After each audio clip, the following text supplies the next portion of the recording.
Yes? What do you want to know?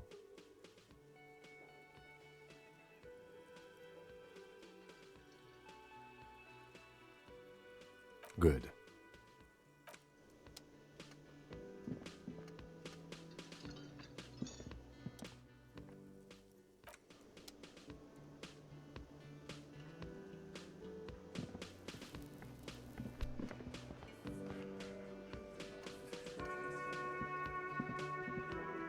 Hi, gendarme. Another rendezvous.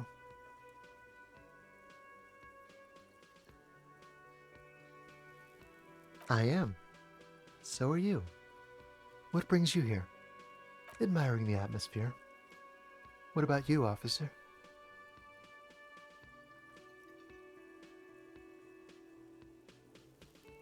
Convenient. But what are you doing here? Talking to me. You did? And how did you like him?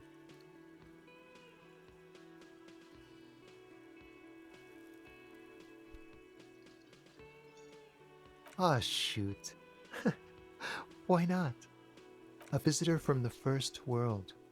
He's not like you and me, gendarme. He can always return to his opportunities in Occident, Sur la Clay. Still, his coming and going brings some life to the village. Or is it just money? I don't know. Friends, I told you. Sunday friends. Friends who like to get together from time to time. That he won't be there when times get tough, I guess. It is. On Sundays. He has keys. And he likes the view. To the sea, I mean. Hmm? What about me, gendarme? Oh yes, let's see. He knocked on my door a few days after the lynching. I think he was going through the entire building, asking questions. Nothing. That I didn't see anything. Why shouldn't he? What friend? No, I don't think it came up. Muscular, handsome, strong, like one of those military types. Yes, but he was speaking to someone on his earpiece.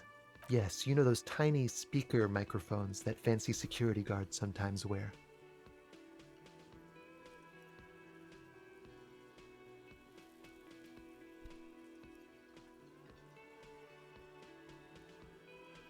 Just reporting back whatever I was telling him. Oh, let me think. He had an accent.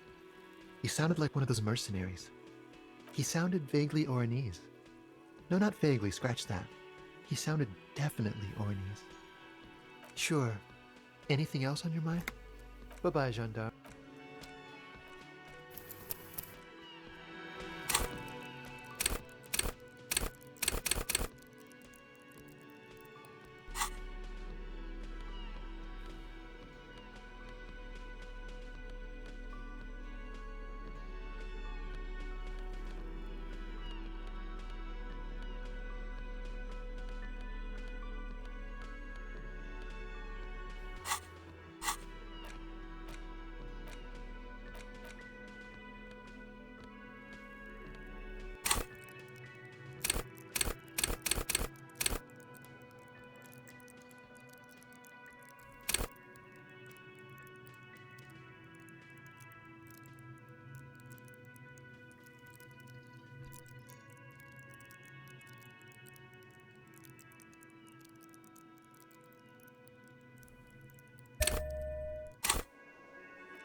Hi again, gendarme.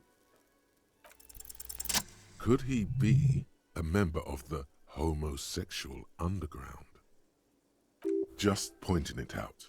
We're not talking about some kind of cult with members here. You made it up. The homosexual underground?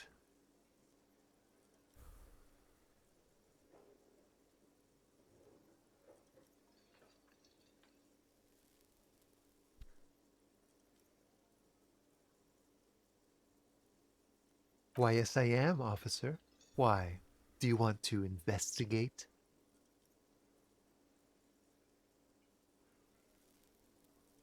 Oh, it's a pleasure group. A sub rosa pleasure group congregating in cellars under the cover of night. Saturday night. Sometimes even Friday night.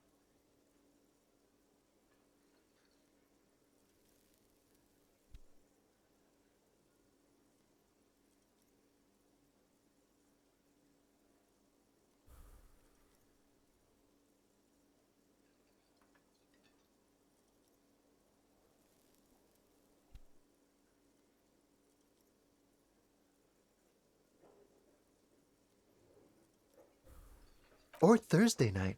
Sometimes the congregating doesn't even end. It carries on into our daily life. Everything will be constantly shifting and moving under our rule. The future will belong to a circus of identities just spinning around, surreal and unreal. You won't even know who you are anymore. Yes, we listen to a lot of disco. Some say we engineered disco to spread our vision of a vertiginous, ever changing society, where all there is a razzle dazzle of gold. We are going to change the family unit with all this razzmatazz and finger dancing. And with mysteries. Of course, the mysteries are also of sexual nature, very esoteric.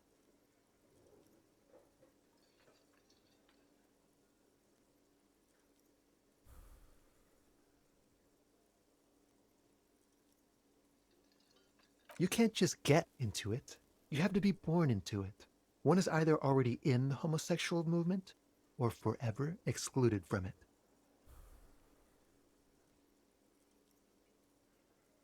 Beautiful. Beautiful. That's exactly what we're looking for. Who knows, maybe you were homosexual in the past. Maybe all of that has been repressed. I have to say that you do look like someone who might be part of the underground. You have that very distinctive, I can't understand what's going on here look.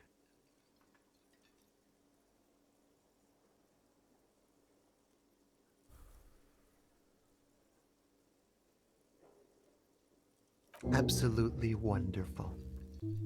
A man like you can figure out his sexuality in a working day. It won't be 20 hours unless you want to enter the heightened realms of the phantasme erotique afterwards. It may be 20 hours or more, but that would be on your own time. Bye-bye, Jean.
Inside, you see a set of steering levers, a radio microphone, a pull-out. This is Precinct 57. How may I assist you?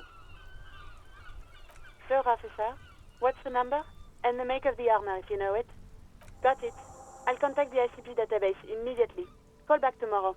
Hopefully they'll have dug up something useful by then. The International Collaboration Police, ICP, is an inter-Isolari law enforcement service, the crown jewel in the moral intern diadem, alongside EPIS and the coalition government.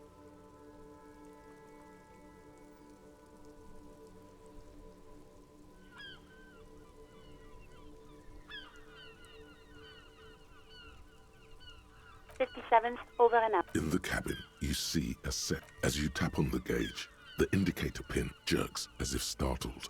It's in the large orange sector, indicating the engine is warm.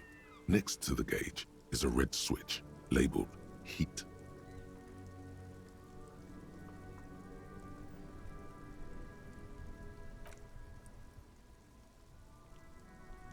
Now, that's enough fun with the foldable headlights.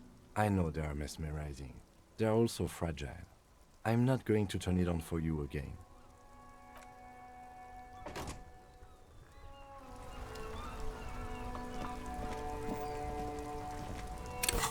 Stuck in the rain in a traffic jam, man. What's on your mind? I don't want to talk about that.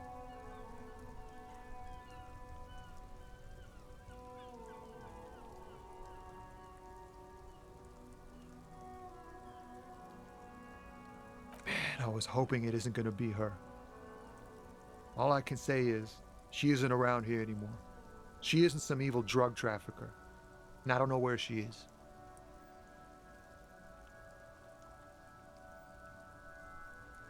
A friend? An acquaintance? I don't know.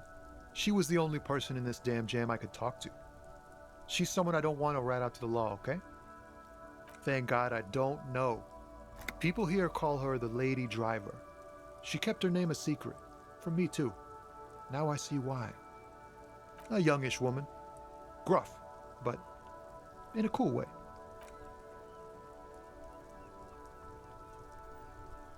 Blue and... What color hair?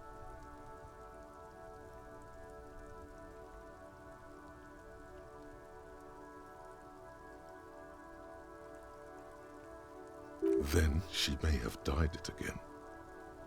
I didn't, man. I told you I was hoping it's not her. That she wouldn't be mixed up in it. He still is, hoping.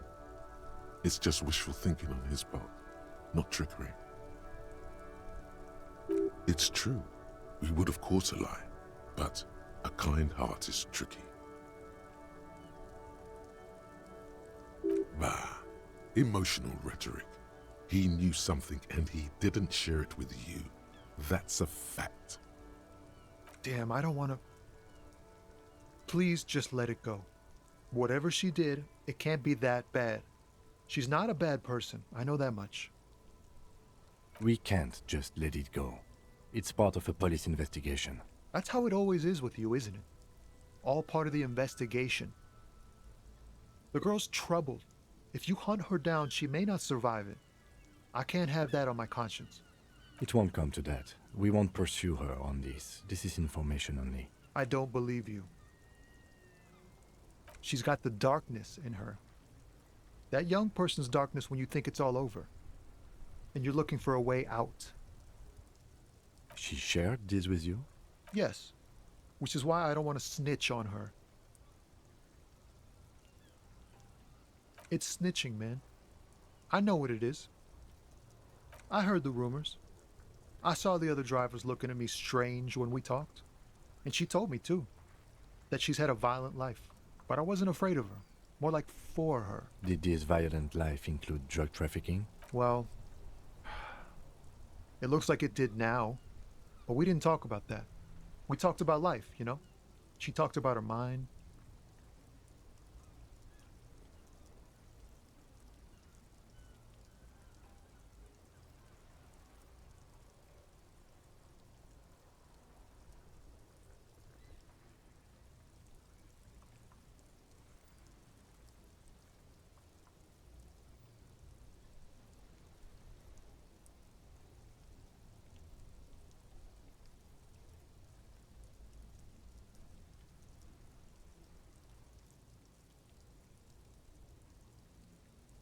The way it worked.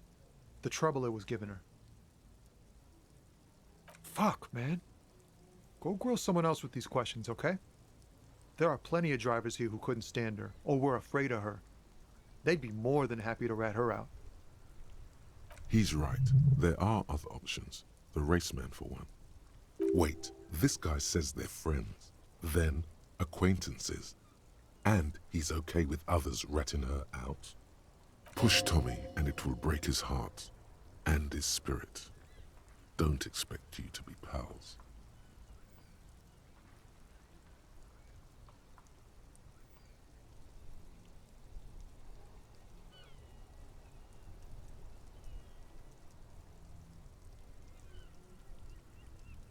Fine. I don't want to be a butcher. And I don't want to be a knight either. I just want to be a person who can sleep at night. A little fame wouldn't hurt too.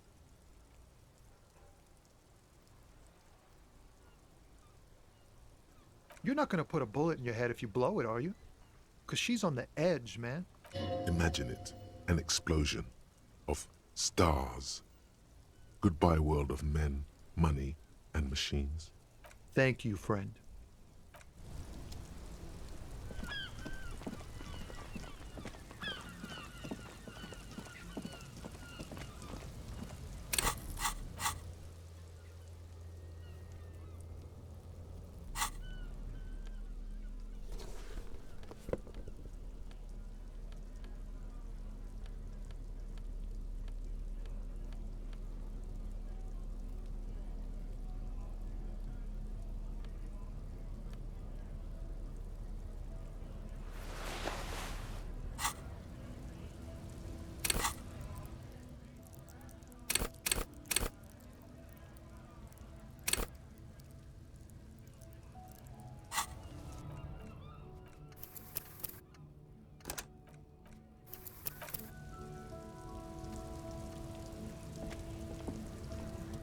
Looking for something, Hunt? Come to tell me to fuck off again?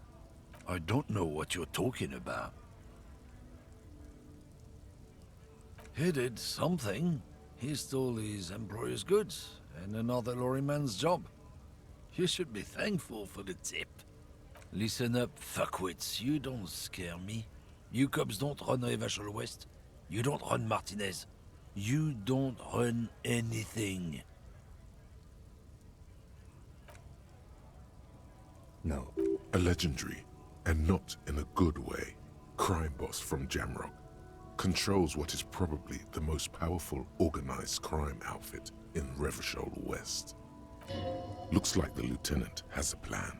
Let him do this. Yeah, him. Then I presume you are familiar with his peonies. Yeah, they're his little bitches. He's got them all over the unions. Not just the unions. He has peonies everywhere. Some say he even has them in the RCM. Dirty fucking peonies who'd do anything for him. Multi-ethnic drug addict. The lieutenant adopts a rodentine quality. Be cool, sire. He's... You're not peonies. You wouldn't be investigating a drug thing if you were.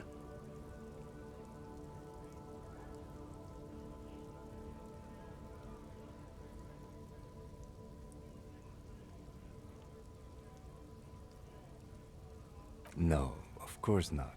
We are not peonies.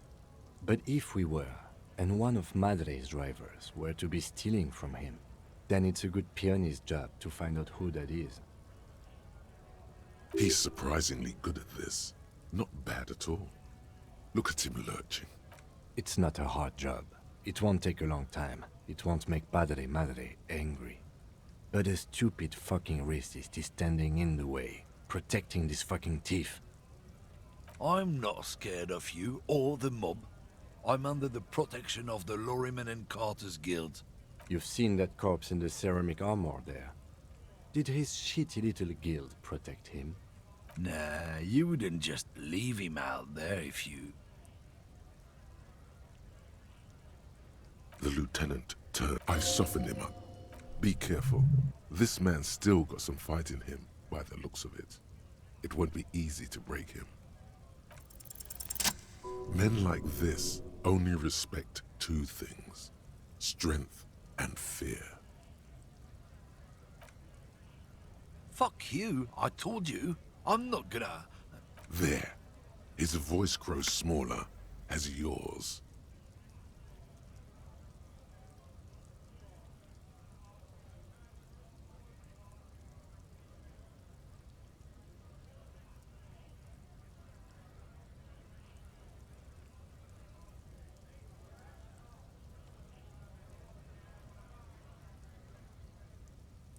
Look, fuck you, man. It's some lorry down there.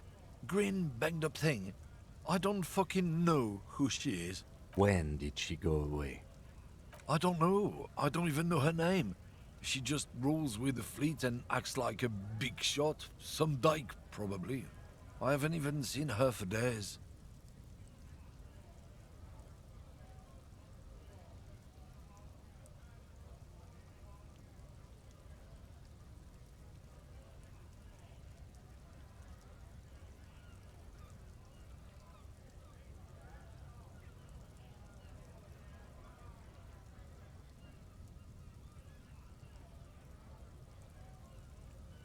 Past the monument, down there. The Green Temple. Now leave me the fuck alone, okay? A small temple by the monument. Green. Let's get into that lorry. Looks like he got his adrenaline up, too.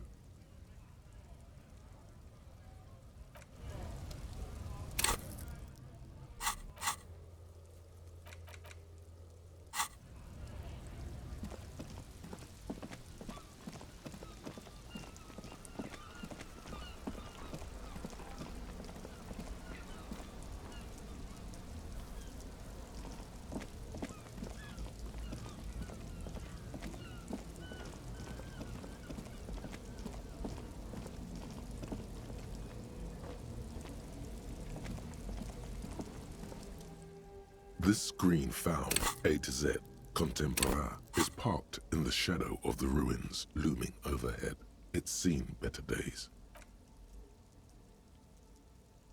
This must be the one he told us about. Unless he was lying. The glass on the side windows is tinted and covered with dust. You can barely make out the shape of a seat and 2 steering levers. It feels like you're peeking into someone's home residence. Inside it's private, cozy, warm, dusty too. The door is locked. The handle looks shiny, like it's recently replaced. Use the pry bar to smash the window. Open it from the inside. This has been hard enough. No need to make it any harder.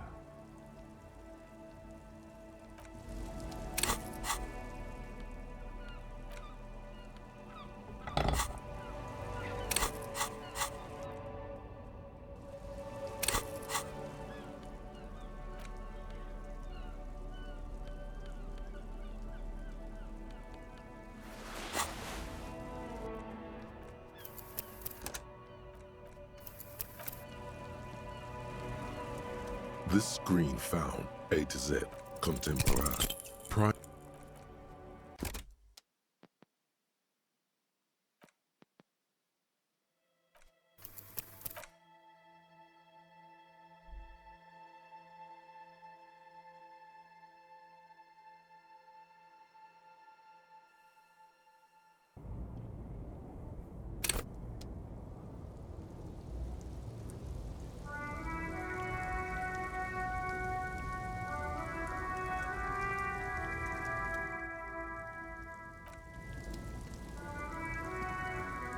This green found, A to Z.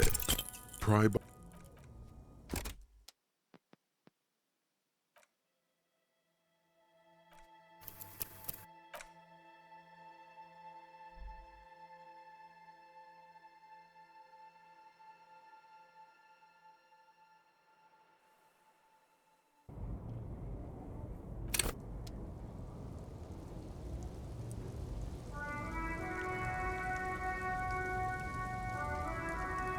This green found, A to Z.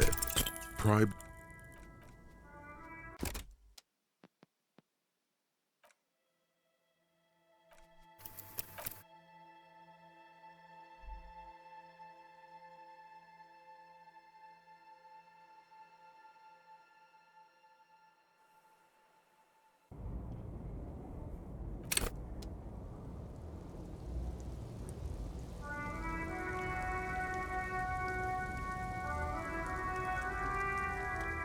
This screen found A to Z, contemporain.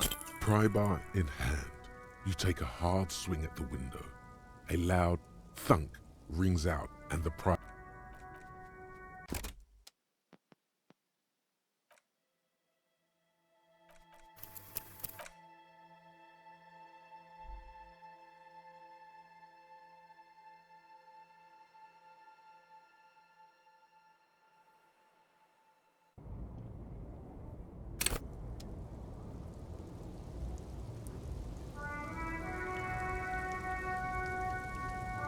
This screen found A to Z,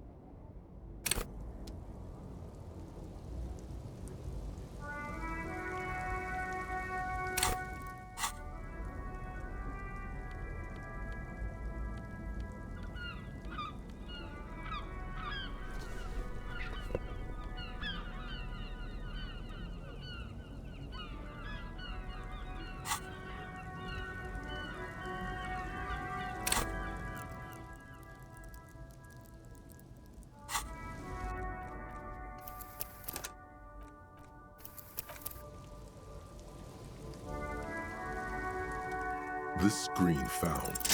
With a firm grip, you raise the pry bar. A glint of light catching on the tip. Call down the hammer of truth and justice. Release your secrets, lorry cabin.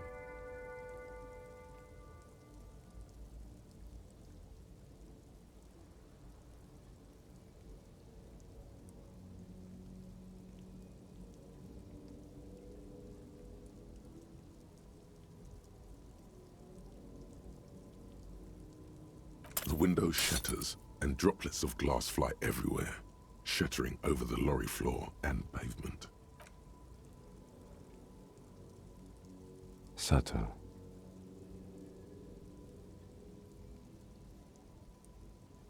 The smell of cigarettes and perfume welcomes you. The cabin inside is plastered with old movie posters. Actresses smile from the walls. There's a radio transmitter in the front and a toolbox tucked under the driver's seat. Some tools lie scattered near the pedals.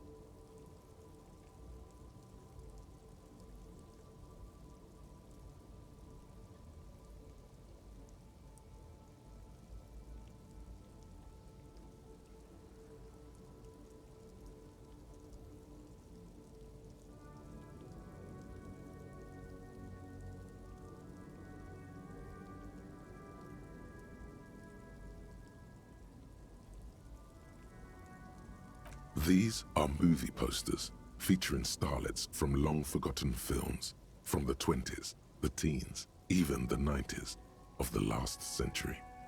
One of them particularly catches your eye, a centerfold of an ingenue attached right above the back seat. There's definitely perfume in the air. It's spicy with a hint of amberette wafting through the bitter air of the cabin.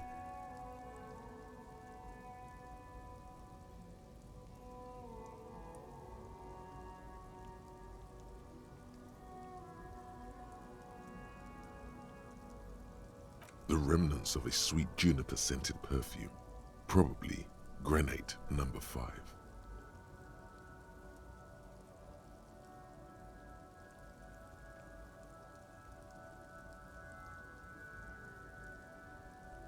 The actress is draped in a sheathed dress, one of her shoulders bared.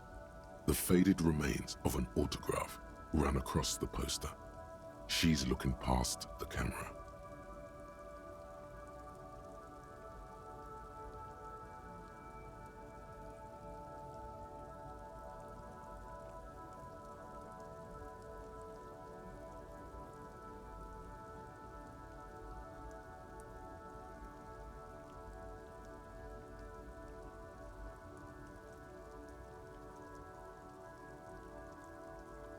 feeling of tenderness washes over you.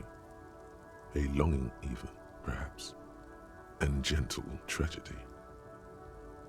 This is Tijon, a starlet from the dawn of cinematography, less known for her talent than her tragic, untimely death. She wasted away in a drug den called Door to the River, not far from here on Boogie Street, a mixture of cocaine and morphine. She was afraid of the world and the camera, too. The actresses and the rear actor all smile you a warm goodbye. A radio transmitter is attached to the dashboard and a toolbox sits under the driver's seat. Looks like the frequency dial is absent. It requires a key to work, but the key has been removed, likely by the missing lady driver. Strange. There are so many radio stations saved here. Must be over 100 at least. For contacting an entire fleet of lorrymen, for example. This is all shortwave, UW and UKV. Looks like we are dealing with an impressive organizational tool. The nerve center of a huge operation. With quite a range too. Doesn't look like it. It's completely inoperable without a dial key. The smell of 1,000 cigarettes, some dead actresses, and a rusty old toolbox under the seat. You wedge yourself under the steering wheel to get a better look. Seems like the few tools lying around here, a hammer, a pair of pliers, a rusty wrench, have been casually thrown there by the disorganized driver. But one odd detail does catch your eye. A piece of sandpaper has been glued to the throttle. Sandpaper adds extra grip. Sandpaper? A novel technique? Yes? Do the honors, he thinks. Connect it yourself. Which means that the missing lady driver was present at the lynching.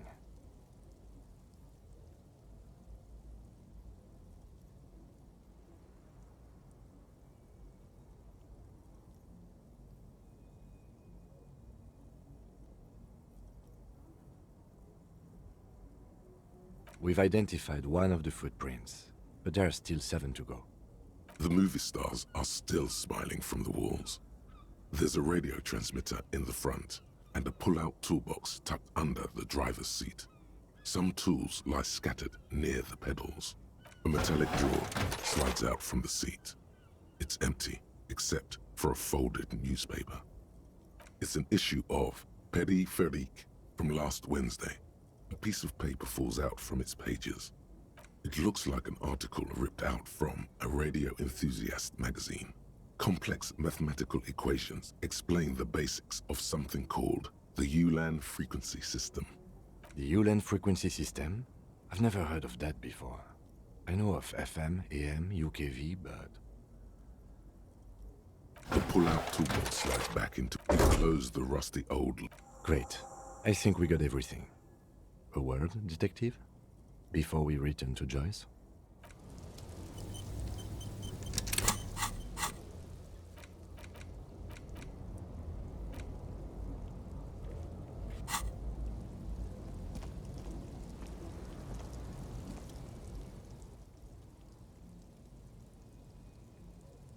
All right, we've finished here. Let's quickly debrief and go over what we found, so we don't do it in front of the company rep.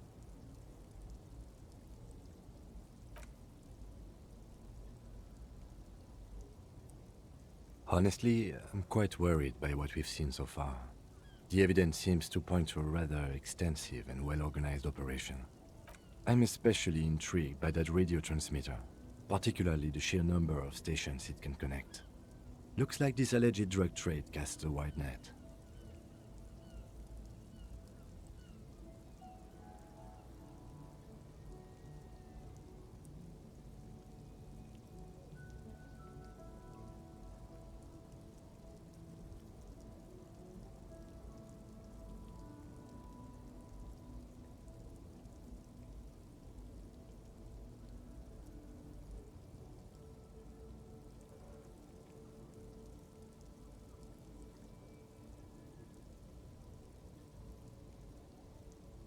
This means it's well funded.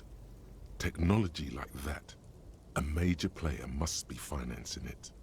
I'm not sure what the Ulan frequencies are all about, but they may hold some significance. Perhaps it's a better way to connect between fleets while avoiding frequency bleed, or maybe it's used to tap into RCM networks.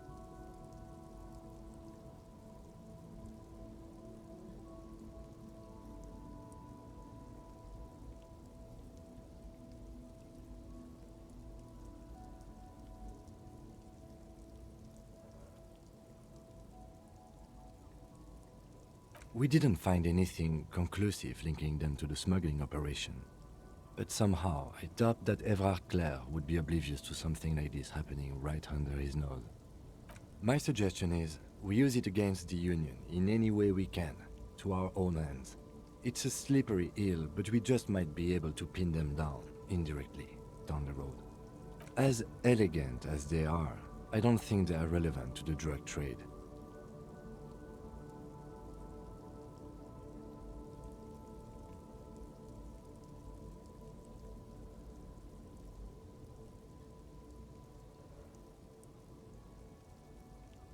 Yes, well, Unimportant. we should return to the murder case. See what Joyce tells us about the lynching.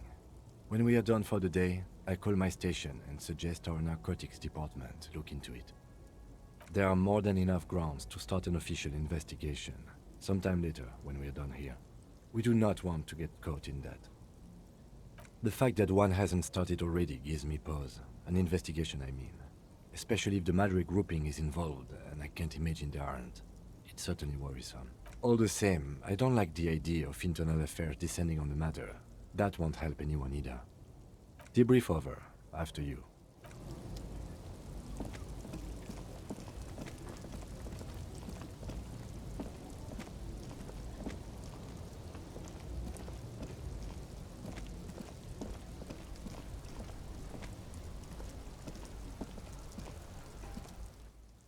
I saw you poking around in Lady Driver's lorry.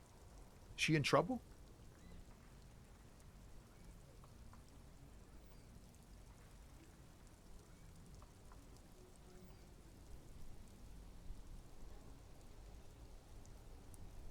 Still better than me, I guess.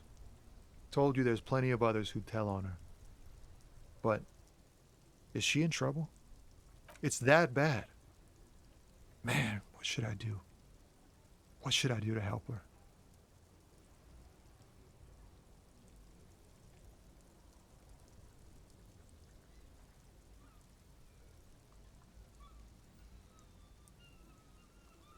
Damn. I always warned her to watch herself. Man, maybe I should just keep my head down and work on my rhymes while I can. Oh, you know. Tommy Leham's gonna be a musician. Sprechgesang, but with beats. I've got a lot of free time on the road to hone my craft. The correct grammar is Tommy Lahom.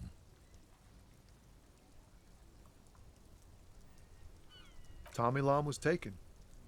My real name's Jerry Lafitte. Tommy's way better. It's more him. The man taps his... Make way for the master poet.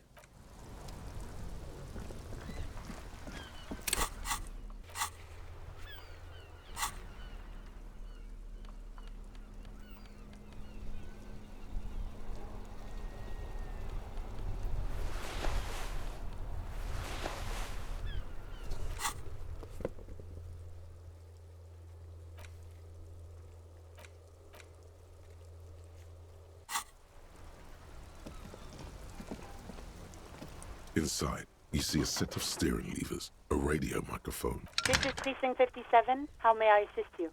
No. And I doubt they'll get back to me before 57. In the cabin, you see, as you tap on the... Now,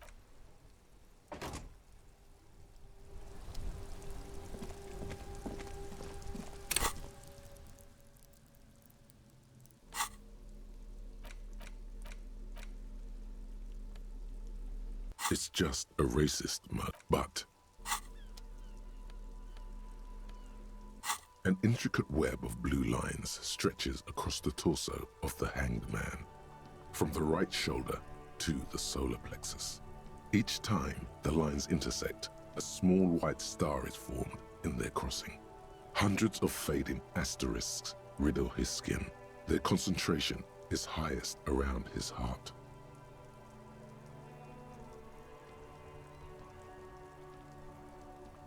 It still kind of looks like a map of the stars in the night sky, but something's not right. Gone. For you to discover. You've gotten as far as you will without assistance. Someone close to the victim might know. Someone who knows about history could tell you.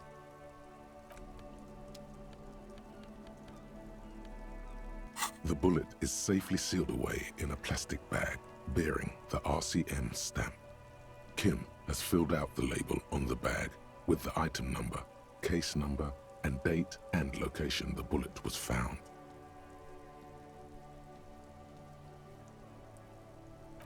Beside his orderly handwriting, the bullet looks especially sad, like a tiny, shriveled head of cauliflower. The squashed bullet has some sharp edges where the jacket has split open. It feels cold, even through the bag. You wouldn't ordinarily have cause to handle jacketed bullets. The citizens' militia uses cast bullets only. Little pebbles of metal loaded from the muzzle, usually in a cartridge.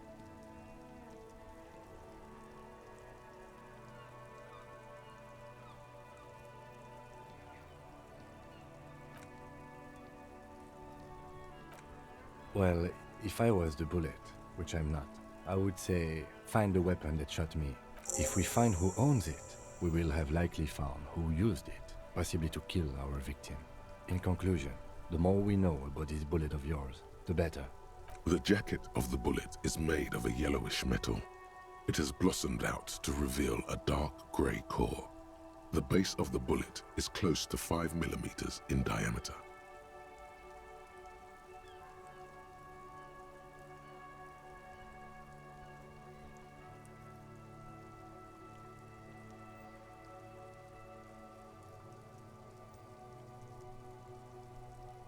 You can just about make out a few striations near the base of the bullet. Little hairlines, linear. It feels standard.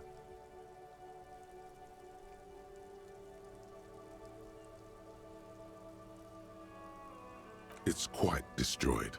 Some of the fragments are still lodged in the wound.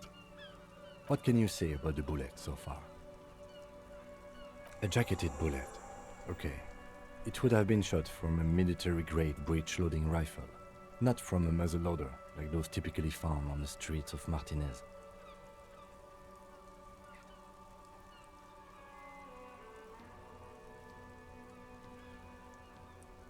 Highly unusual. The people of Revachol haven't carried breech-loading weapons like this for nearly half a century. Even the RCM uses ordinary unjacketed conical bullets. This is strange. Very strange. I like this, officer. Strange means unique. Unique means incriminating. We need to find the gun that shot it.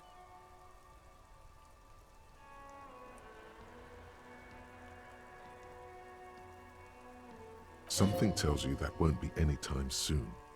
This'll have to be one of those epic tasks that's open for a while.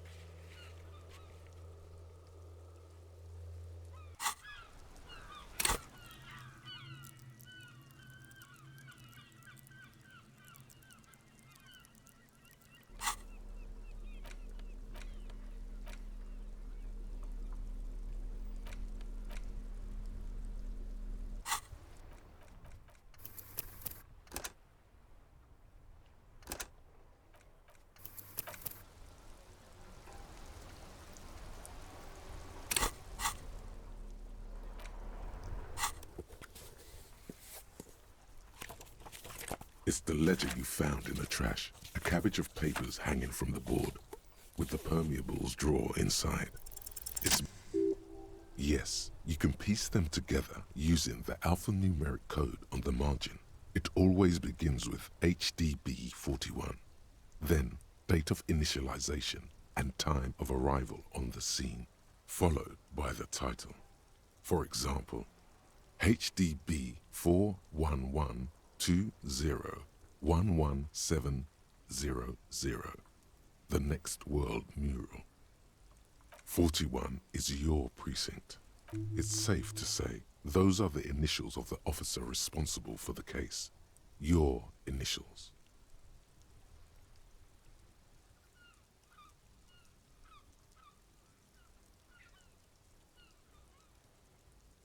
No, the alphanumeric begins. Can't you see the sire is tired of these fabrications?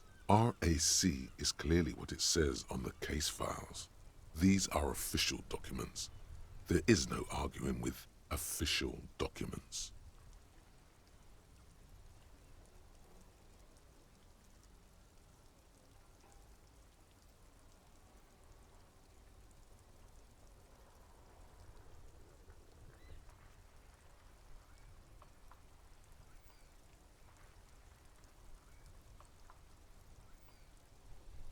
That's comforting to hear.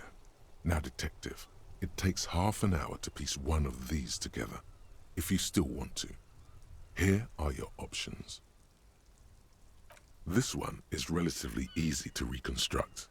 Overnight on 1202, a graffito, nay, a mural, appears on an 8-story tenement overlooking central Jamrock.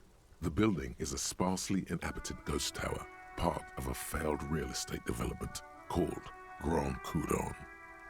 Cause of failure, rent too high. The mural is enormous. 2 silhouettes, a man and a woman, are kissing. The text cut into their form reads, "True love is possible only in the next world. For new people, it is too late for us. Wreak havoc on the middle class."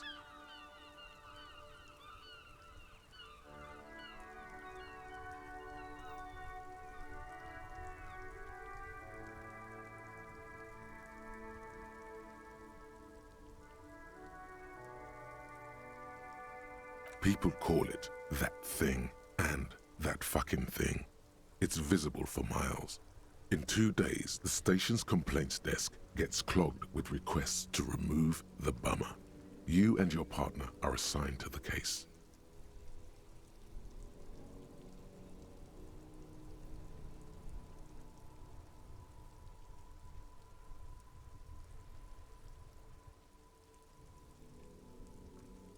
The graffito crew is easy to track down. Only the belles-lettres have the literage of industrial paint to cover the surface. One of the graffito artists is rumored to be rich. They take responsibility for the execution, but not the design. The ideologue of the Next World Mural, as the crew calls it, remains an unknown. The case files do not show you finding the author of the design. The crew agrees to clean up after themselves. However, your partner, JV, is against the removal, citing public support for conservation. This leads to a debate in Precinct 41, which then spreads to the streets of Jamrock, ending in a rare plebiscite organized by you and the rest of Row 3.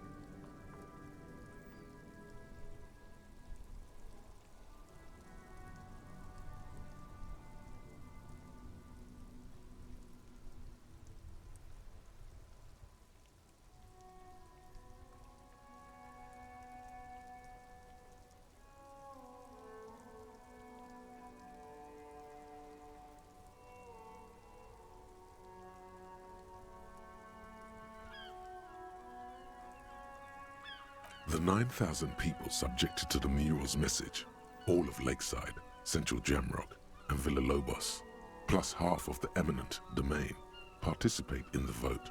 Although the case begins with what appears to be a lot of rambling on the streets as to how juvenile and stupid the mural is, given a choice between two options.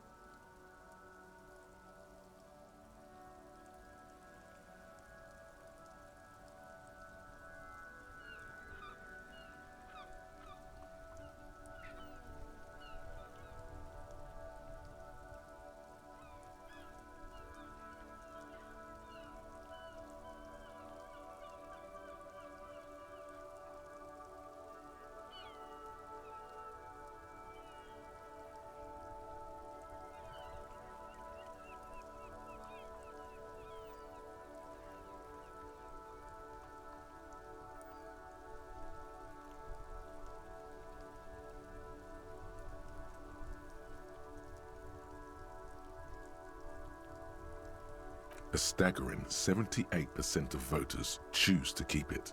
Turns out the opposition were a loud minority, and that love truly is possible in the next world for new people, and it is too late for us.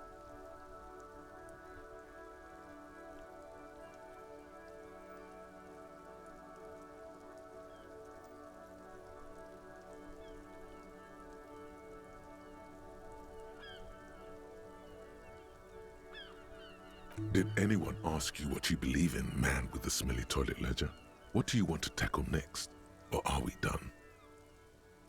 AKA Leslie and Burke, AKA the public indecency drunk and the property damage drunk, is a cursed case. It has been passed from unsuspecting officer to unsuspecting officer for 10 years.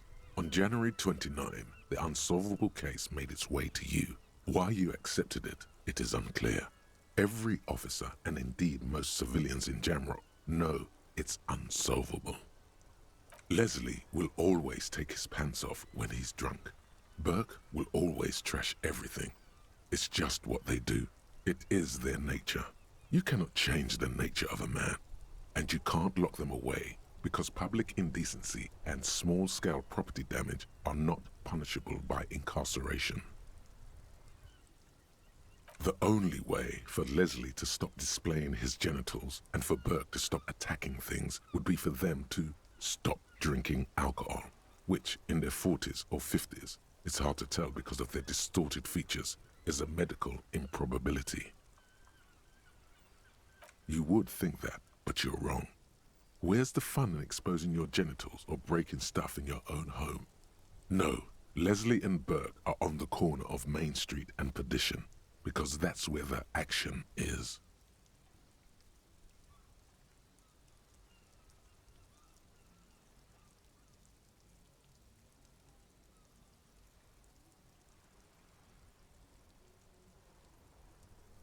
Can you keep yourself off the streets? Threatening fines, dragging them to the station, locking them up in the hellholes they live in, locking them up in the station, hypnotherapy, even trying to get the local gang of Zemyaki to take them out. The Zemyaki gave them ethanol, so Burke and Leslie would expose and rampage even harder. You tried it all, and still the complaints wouldn't stop, as they hadn't stopped for 10 years.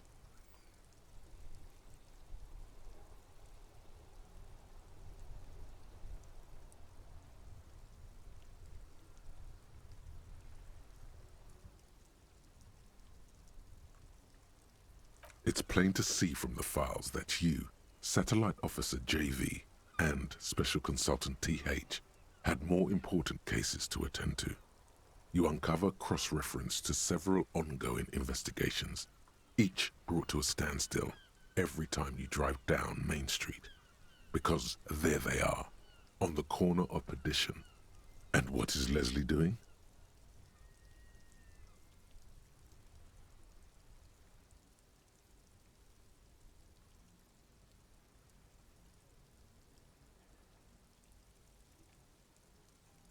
Good, you're learning. If the files are to be trusted, that's all there is to it. That and Burke breaking things, and the fact that they're both drunk. But then again, so are you. The case becomes considerably less comic one day when Burke takes a swing at your ledger. He must have it confused with the property he likes to damage. But the joke's on him. The officer is also drunk. Way more drunk than Burke there. And let's be fair, you also have party eyes. You slam the hardened plastic board in his face, then proceed to beat him unconscious with it.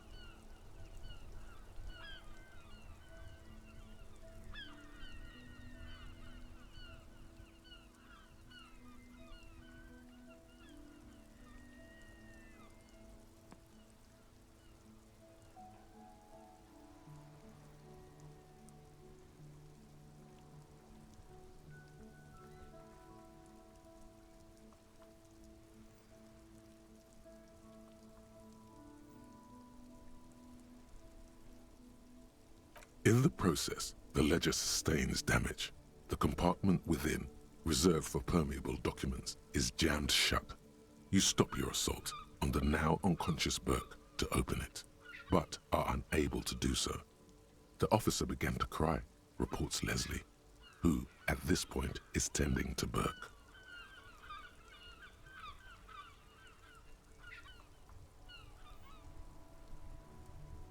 He came at us, and at us. I think he was trying to kill Burko. While trying to kill Burko, you slowly come around. The permeables compartment is open. You've smashed it open on poor Burko's kneecaps. The good news is, Burke can't walk anymore. Can't get out of his apartment, an invalid. With Burke to tend to, Leslie cuts back on the indecent exposure. Maybe he flashes his genitals to Burke. Who knows? But both drunks are off the street. The complaints stop. The unsolvable case is solved. Which is also why the officer responsible narrowly escapes a disciplinary hearing. The end. Do you want to read another one? It would be very interesting to read about these, wouldn't it? I mean, there seems to be a square-shaped entry wound in the victim's forehead. She's been sitting there for weeks on her rocking chair with a square hole in her skull, staring at the wall, her mouth agape. That's all you got. From the half hour you spent piecing it together, all you know is the entry wound was square-shaped. You never found the bullet. And then another body showed up, also with a square hole in his forehead. Who knows? Those pages are missing. What next?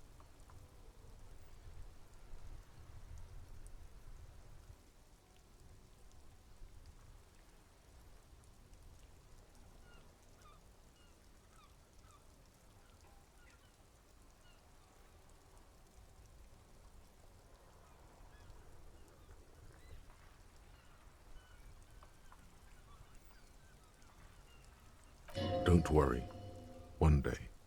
One day you may still catch the man with the square gun. Some assholes brought their couch outside and hung out on it, in the middle of the street, on the roof, on the hillside by the motorway. You know, at an unexpected location. They were young, and they thought they looked cool on it.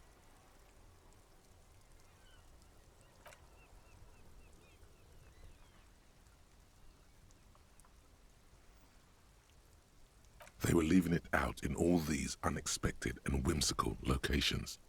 They took it, too, where they also took photos of themselves on it, and smoked cigarettes, because they felt it's intellectual.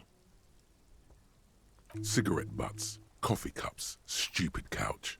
You had to clean it all up, and you did. So congratulations to you. Case solved. No, you didn't have time for that. These notes show that you have what is called a real goddamn job. You don't have time to be chasing down the couch assholes. You have a real job to do. What? Murder. Tum Tum Tum at the hookah parlor was a case originally assigned to an officer called Joseph Mills, who is now dead, of circumstances completely unconnected to murder at the hookah parlor. Beaten to death by a throng of Villalobos gang members when him and his partner J.M., only initials mentioned, answered a call one night. It's a sad story, and it isn't really represented in your case files. Stop stalling and get to the murder at the hookah parlor.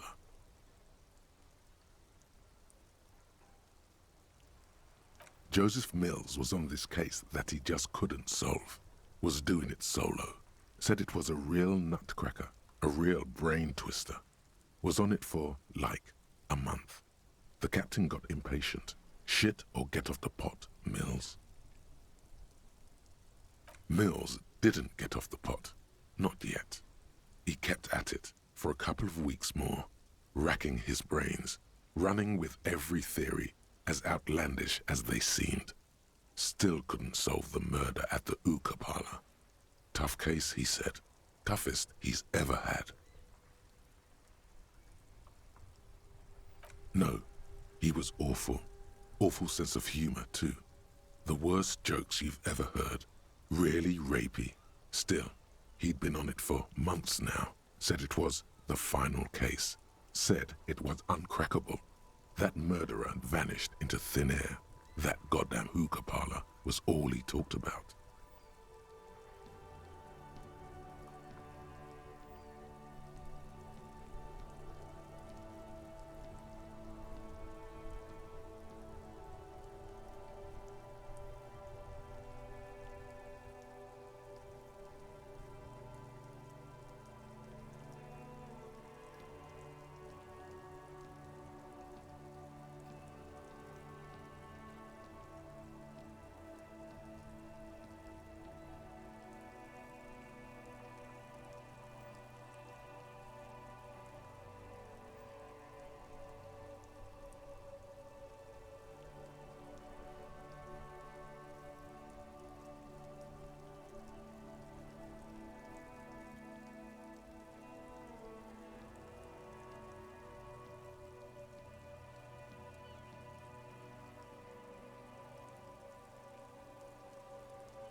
Okay, so the case is handed to you because Mills isn't getting anywhere, and you look into it.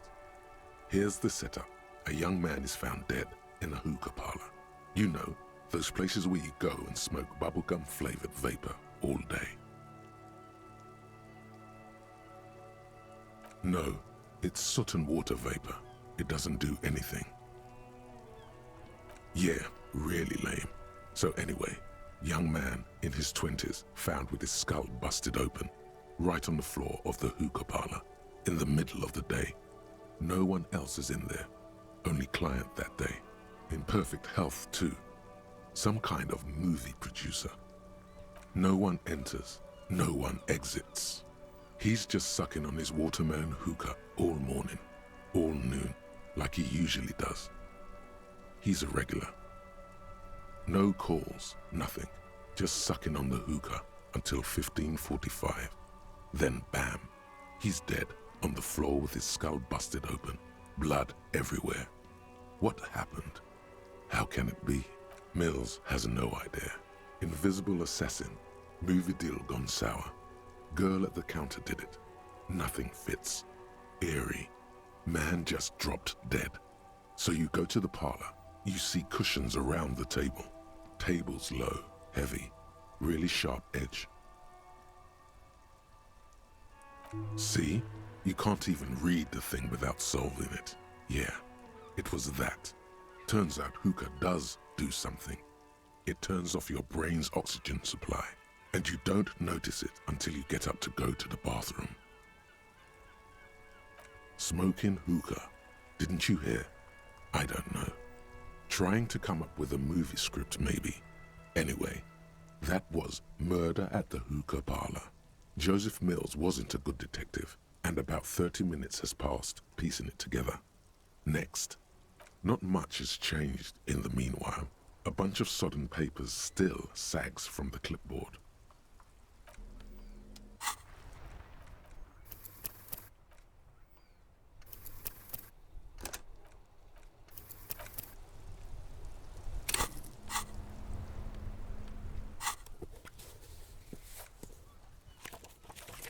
It takes about half an hour to piece one together, using the system you've devised. Which one do you want? The two sides of the board appear slightly misaligned, like a drawer that's come off its slides. If you bend the plastic on your knee slowly, the slides snap back into place. It should be possible to just, you know.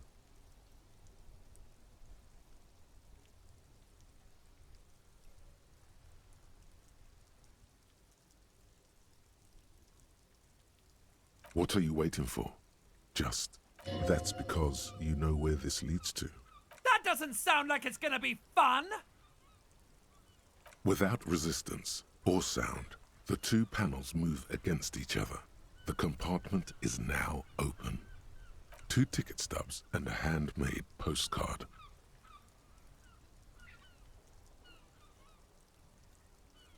The words just crossed your mind somehow. Who do you think? 2 octopuses are smiling, reaching their tentacles toward each other in the colored pencil drawings. The tickets permit access to the zoo in Revachol East. The aquarium costs extra. They let you go there too. You should go and kill yourself there.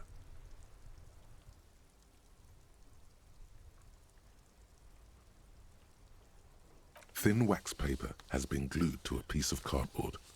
Sounds like leaves rustling when you pick it up. You see violet flowers, floral patterns, patches of glue.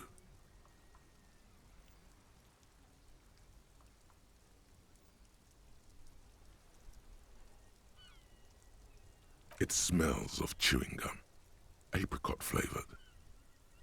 A touch of cinnamon, the end of summer. You think the label says tutti frutti.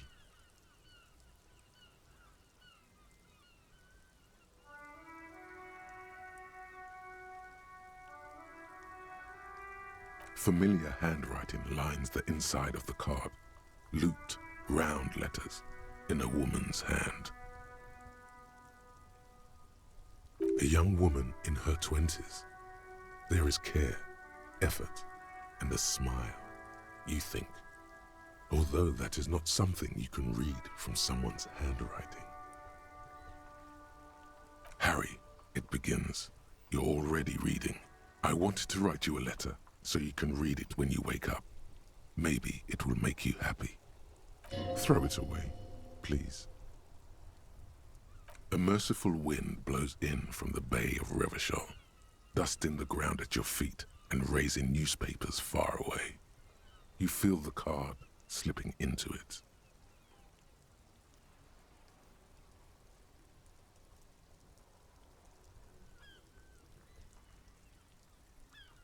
Frisson covers your entire body, a feeling of cold, a persistent chill.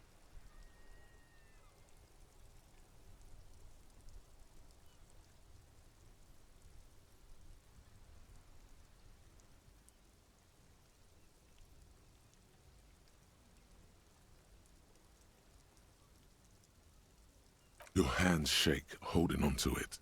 Every morning when I step out, you're asleep behind me, it says. I find a little piece of sadness in me. I carry it in my chest, down Voyager Road. Every step I take, it grows. By the time I reach the fuel station, it has filled me entirely. I step onto the light rail and look back. Sparks fall from the bow collector. I know it will be like this until late afternoon, when I get off the 42 and walk back to you.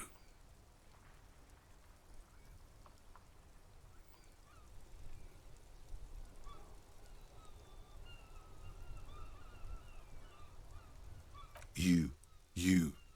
Every step I take will get lighter. It almost makes me run. Sometimes I do. I can't believe I met you. I can't believe the happiness I feel with you. You have a vast, vast soul, and I will always, always, always come back to it. Kisses, kisses, kisses. You feel the air sucked out of your lungs and the blood sucked out of your head. Everything around you gets dark.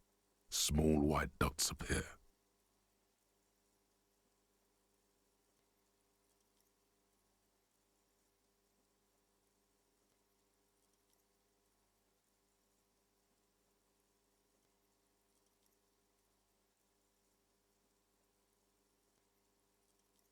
You feel the ledger slip from your hand.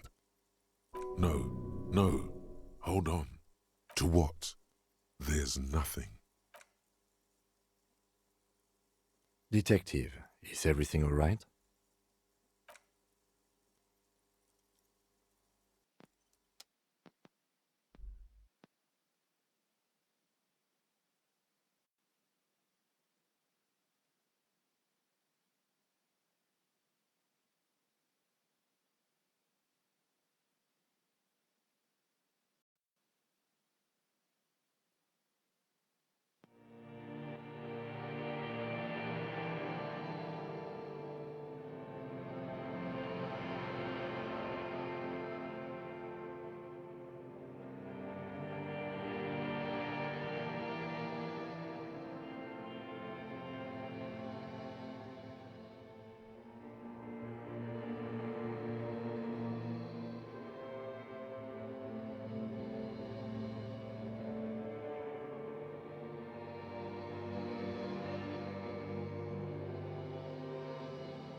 There is nothing.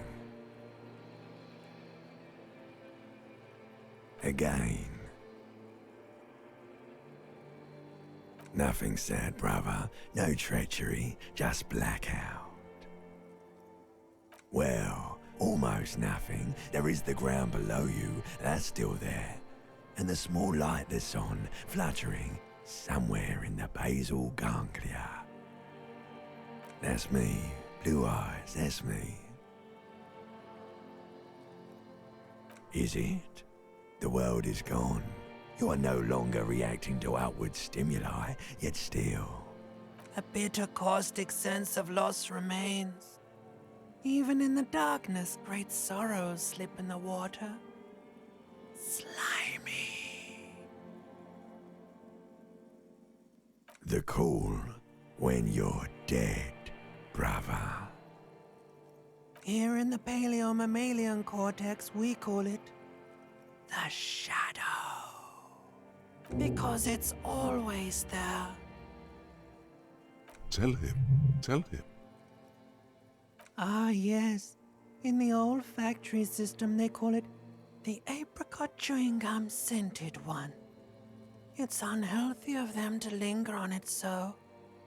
But as they say, what do you do?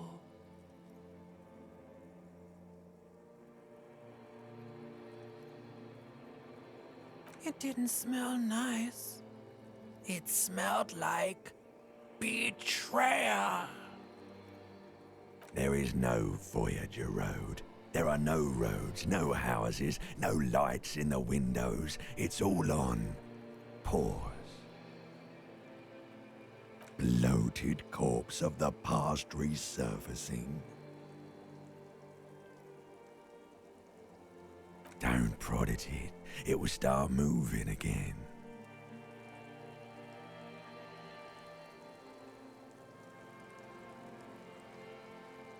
You think they would let you? Until you disintegrate into biomolecules? No. Someone is breathing on your face now, inspecting your pupils, stupid idiot. Yes, they're pouring something on you. It's in you. It's delicious. Glowing lights on a dashboard emerge out of nothingness.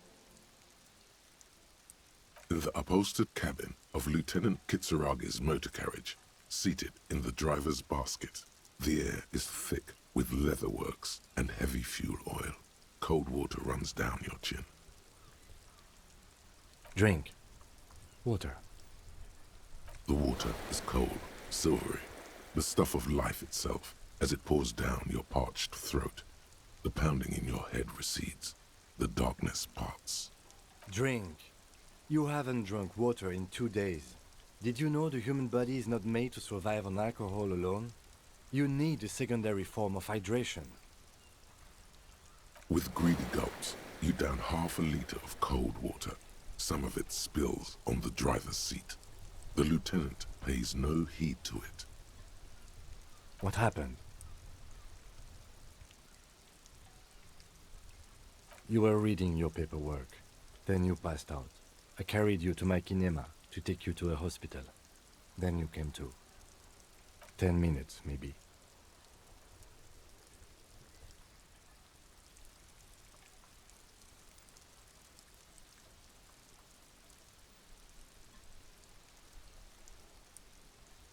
That does sometimes happen.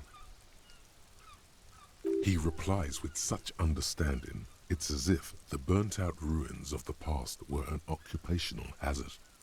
Athlete's foot for cops.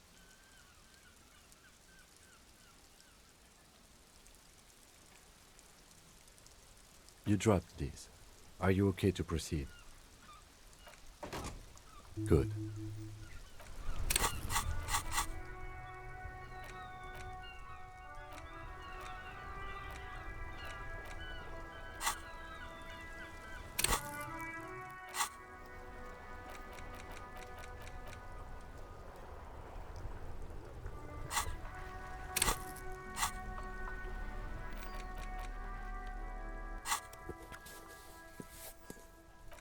Without resistance, it's slightly, ever so.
You're back.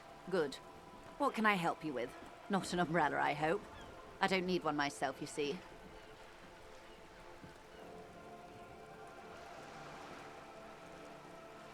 Sadly, I need this one myself. It's hydrophobic, repels water, almost magically.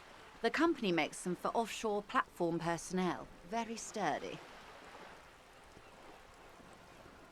What I can do for you is answer some questions. Nothing like talking to pass a rainy day.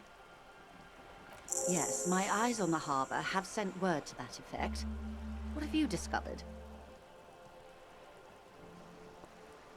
Yes, and... The lieutenant is about to interject. If there is an investigation, it will be part of an ongoing operation, subject to confidentiality. I'm sure you understand.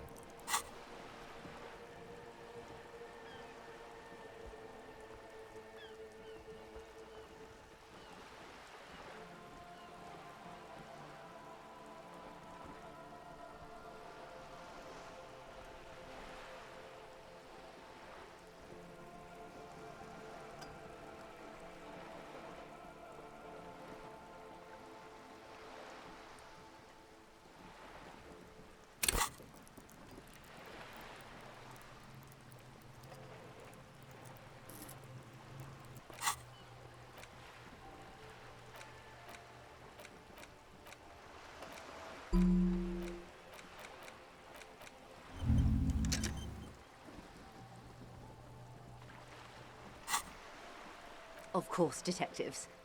In any case, you've held up your end of our arrangement. I trust you with the rest. Now it's my turn. I wouldn't normally break protocol like this, but the situation demands it. If you don't solve this murder, I'm afraid we may have a bloodbath on our hands.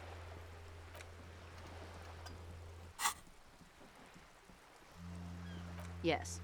I'm afraid this strike may descend into a small-scale civil war, with possible consequences for all of Rivershoal West. Since you are sharing, ma'am, this is also the RCM's worst-case scenario. Then we're on the same page, as grim as it may be. I have an indirect role to play, I'm sad to say. My employer experienced a momentary lapse of faith in me. In that moment, they elected to deploy a private military contractor as an insurance measure. They called it my security detail. They were dispatched after I relayed the union's initial offer. Every worker...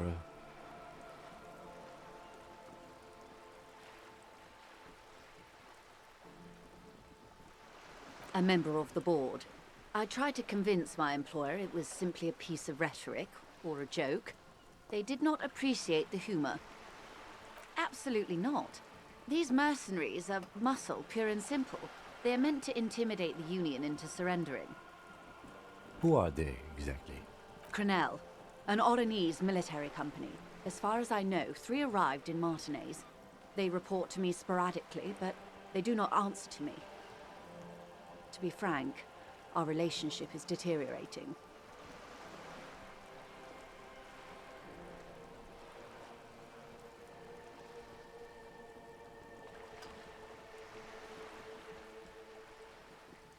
They wear ceramic armor, have semi-automatic weapons, and years of combat experience.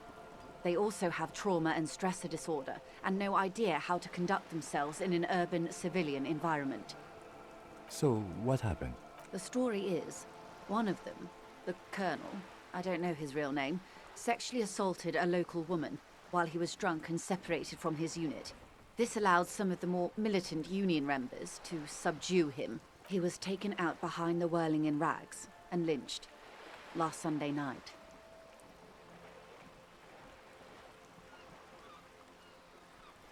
Nothing. Mr. Clare refuses to let me into the harbour. I have not been able to discuss this matter with anyone there. The remaining 2 Crenell contractors carry out their orders, for now.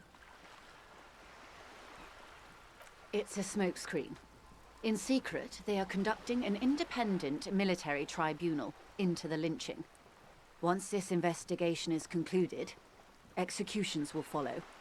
What is the nature of this so-called investigation? Whether to execute one, some, or all of the Union militants.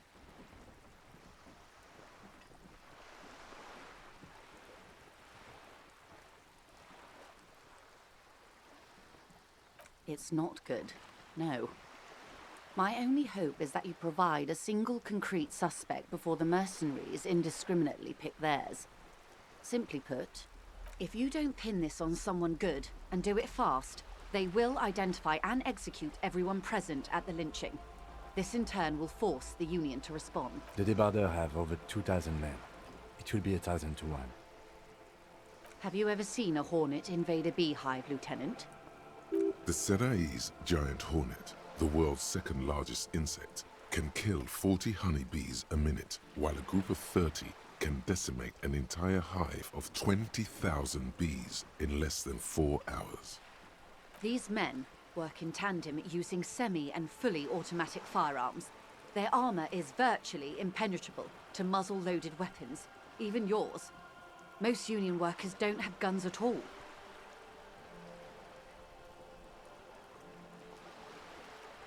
As I said, a bloodbath.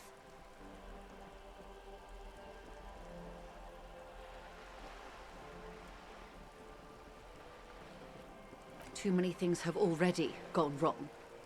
Nameless, badgeless detective of the citizens' militia. All we can do is keep that which is not from following suit. One single concrete suspect delivered into civil court, and I may be able to defuse this situation.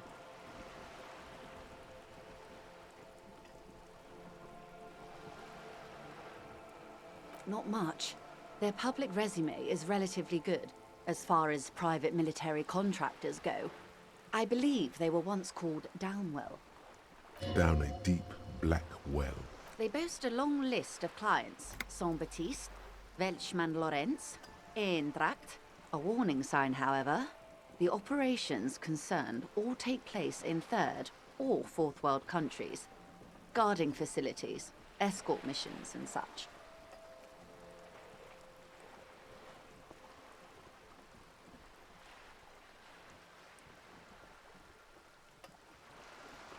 Meaning they're used to operating in war zones. Yes.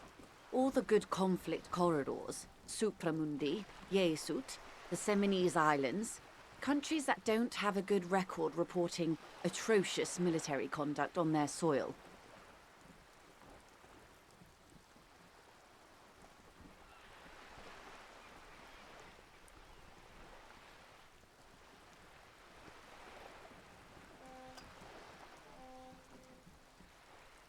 I wouldn't go as far as to use that term, detective.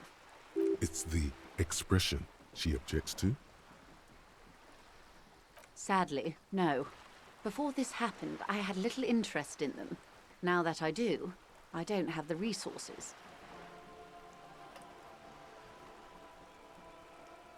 If you still have access to the ICP's database, you could run a better background check than I ever could.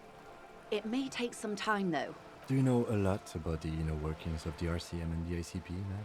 In my line of work, it pays to do your research. I was prepared to deal with the RCM. I did not think I'd be dealing with a group like Crenell.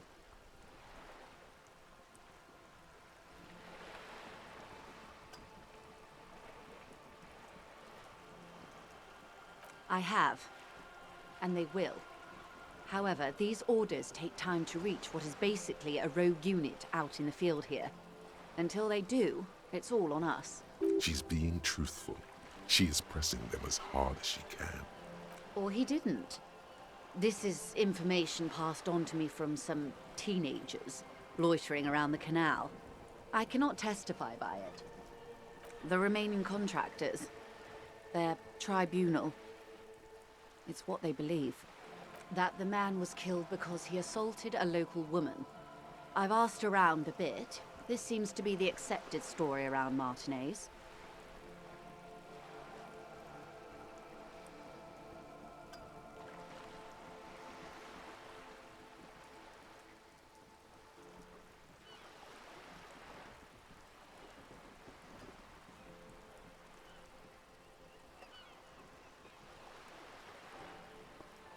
The lieutenant consults his notebook, his eyebrows knitted in concentration.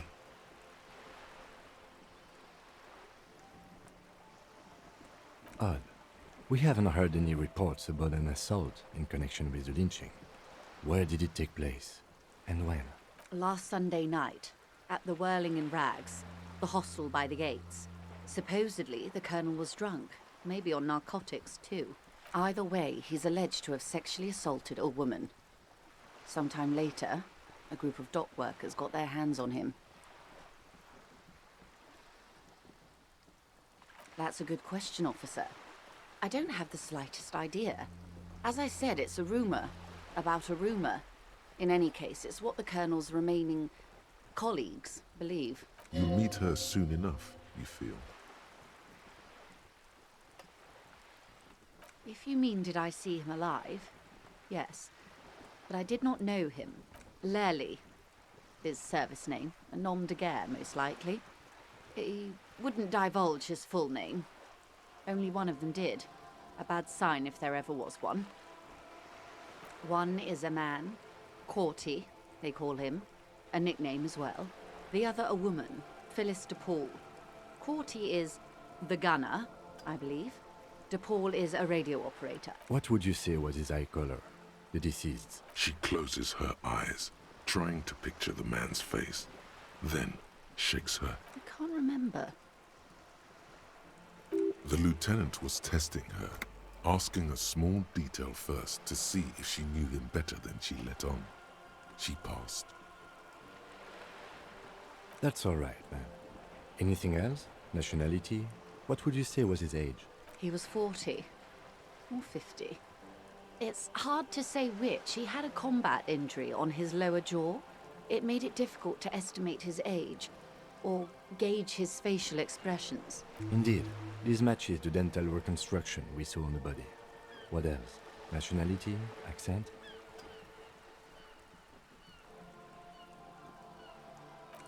He was, Occidental, I think. Light brown hair, a mixed accent, Oranese, or Messinian, maybe. His injury gave him an accent all his own. In a way, it was humanizing. He had to learn to speak through it, through the injury. That's all I know, I guess. They've gone to ground, as it were. I don't recommend seeking them out. For one, they're almost certainly armed to the teeth. They don't have the same respect for the Revachol citizens' militia as I do. To put it bluntly, they think you're vigilantes. Ghetto savages. It will not be a fruitful meeting.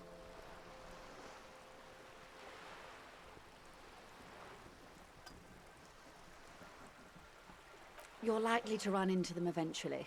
When that happens, I'll be in a better position to mediate if I don't appear involved. One is obviously the scab leader at the harbour gates. The one chanting the idiotic slogans. He's barely maintaining his disguise. The other has a vantage point in a building south of the roundabout. They were keeping tabs on you while you were canvassing the lorry drivers. That may be so. I still hope you heed my advice. There's no need to kick the hornet's nest. For all your talk of averting this catastrophe, the situation at the gate is a border keg. Does this not bother you? Of course it bothers me, Lieutenant. But my hands are tied. How would my employer react if it appeared I were intervening on behalf of the Union? Your concern may be appearances. Ours is keeping the peace.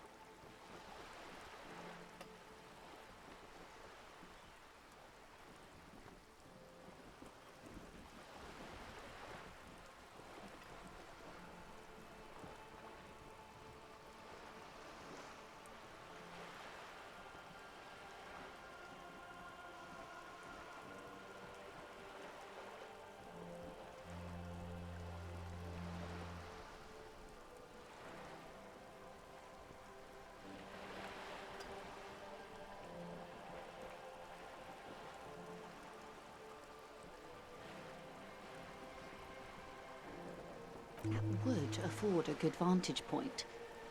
In any case, it's practically inaccessible. Where is your radio for contacting them, if I may ask? Do you have an earpiece? Heavens no. I'm not an undercover agent. There's a shortwave at the ship's wheel. I hope I can answer it better.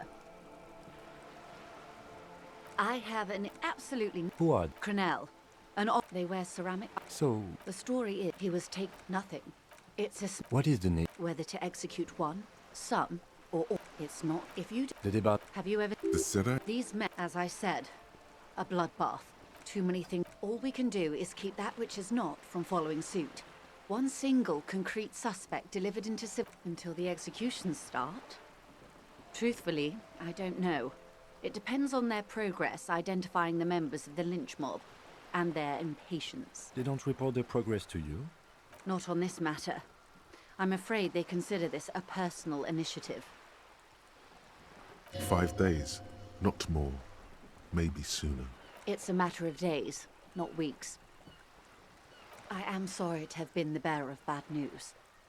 If there is anything else I can help you with, of course. Excuse my hesitation before. For about half a minute, in silence. It was taken with a Triget not long ago. This is the man's upper body. There were no more markings on his hands or legs. Her mouth is relaxed. The accordion lines near her mouth vanish. The pearls of her eyes move slowly on the photo's surface. Sorry. I was trying to see if I can read the web of interdependencies between these points. The stars.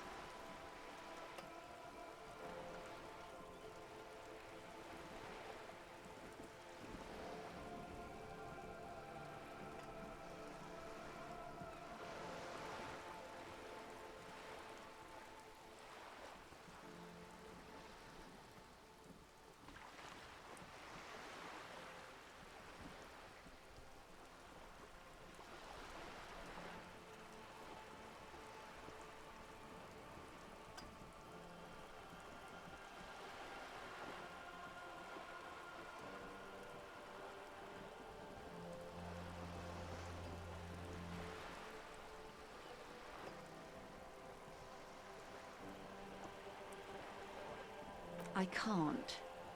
But that's how you read this story. The points themselves don't have letters, numbers, anything. Their size, location on the body, and distance from each other tells you what they represent. Close. Port cities. This is an Oronese map of the waterways, a sailor's tattoo worn by wayfarers of the Dolorian century. Over 300 years ago, the sailors would mark their bodies to map their travels.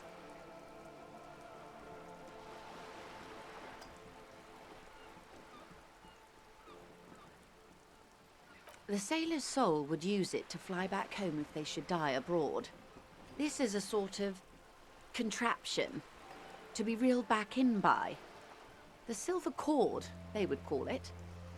Where is he now?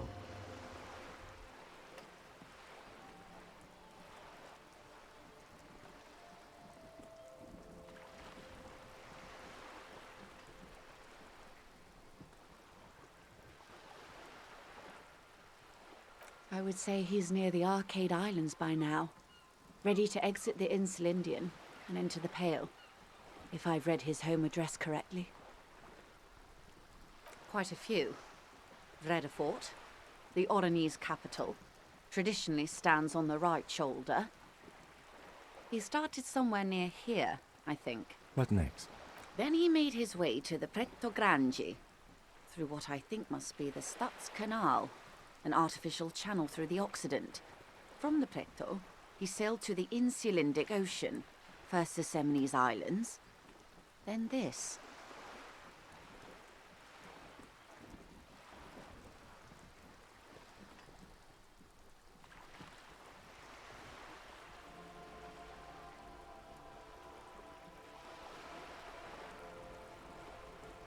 Revachol. Those are the two constants. Vredefort on the shoulder, and Revachol in the heart. They started the tradition of these maps right after the discovery of Insulinde, at the dawn of the Interinsulary Age.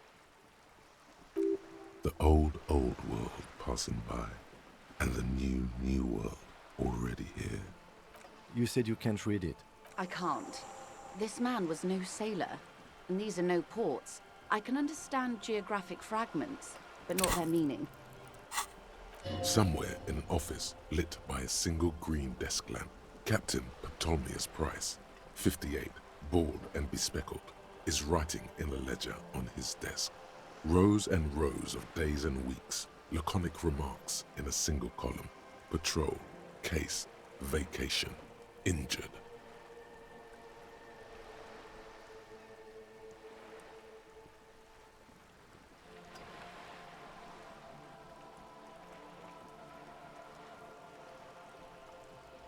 In Martinez, looking into Krenel, he writes in one.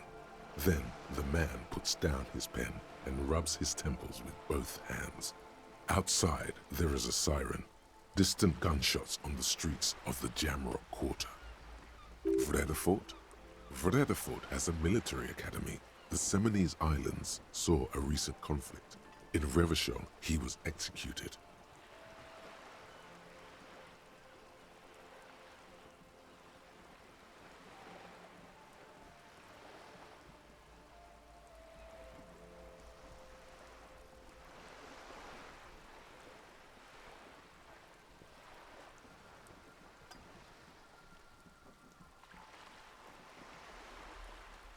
That makes sense to me. We have no more use for a map of the waterways, just like we don't need sailors the way we used to. This is what the custom would morph into on the Occident. Mercenary tattoos.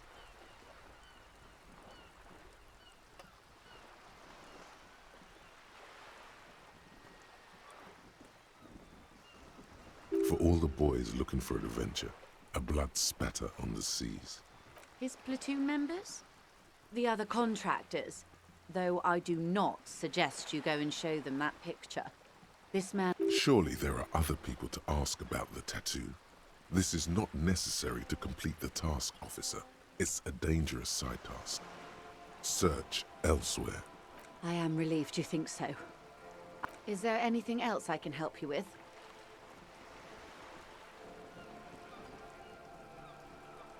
Of course. The scabs? You mean the huddled masses of Jamrock, come to plead for work where the Union... Yes, they were organized by Wild Pines. The contractors picked them up from Jamrock and drove them over. This is standard practice. The company reserves the right to man its stations.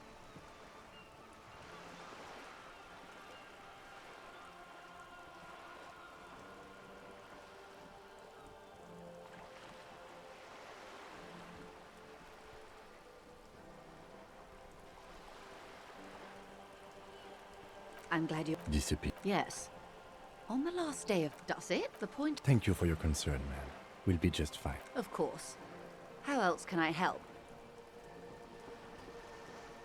Of course. Anything to help. I am sorry to have been the bearer of bad... Of course. Of course. How else can I...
Be still, my beating heart.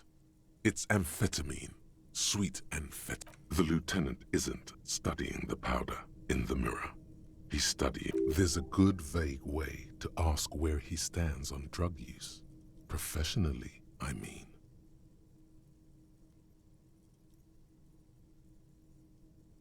Perhaps not. This is below our pay grade, detective. See that ladder there? It's probably another way into the industrial harbor, no? A secret path the local kids use.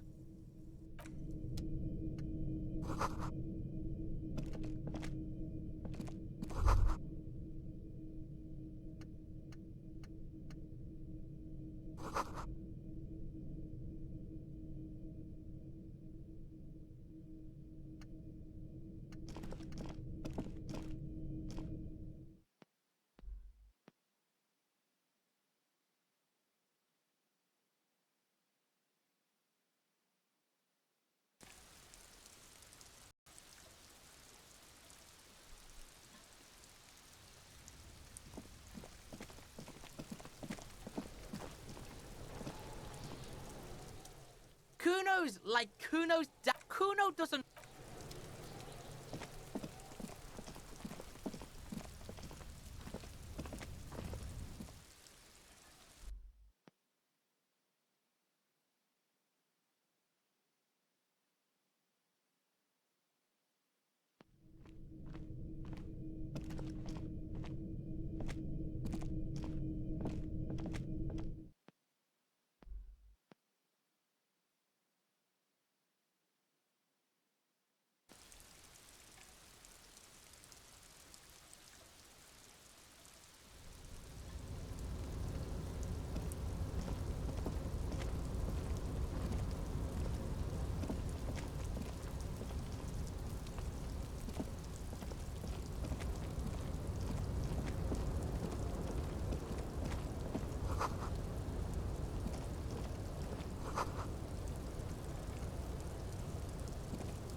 Looks like someone left his tarpaulin cloak hanging on the railing here.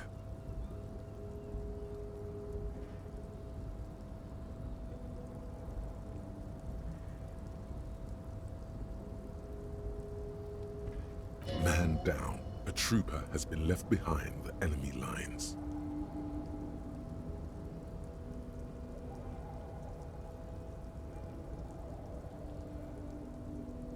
You could swear it's more of an instinct than an actual sight, but you know there's the RCM signature rectangle on the cloak.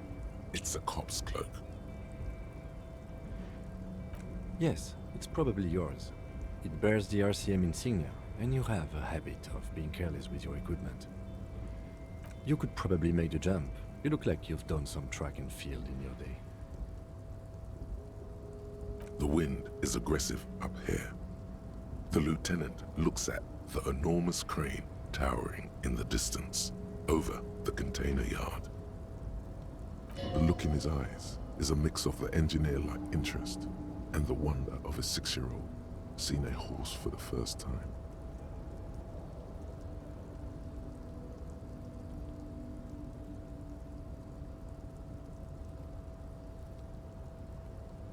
His eyes trace the crane's contour, as if trying to memorize its majestic shape. Then he notices your gaze. Yes. We were in the middle of something. Your cloak.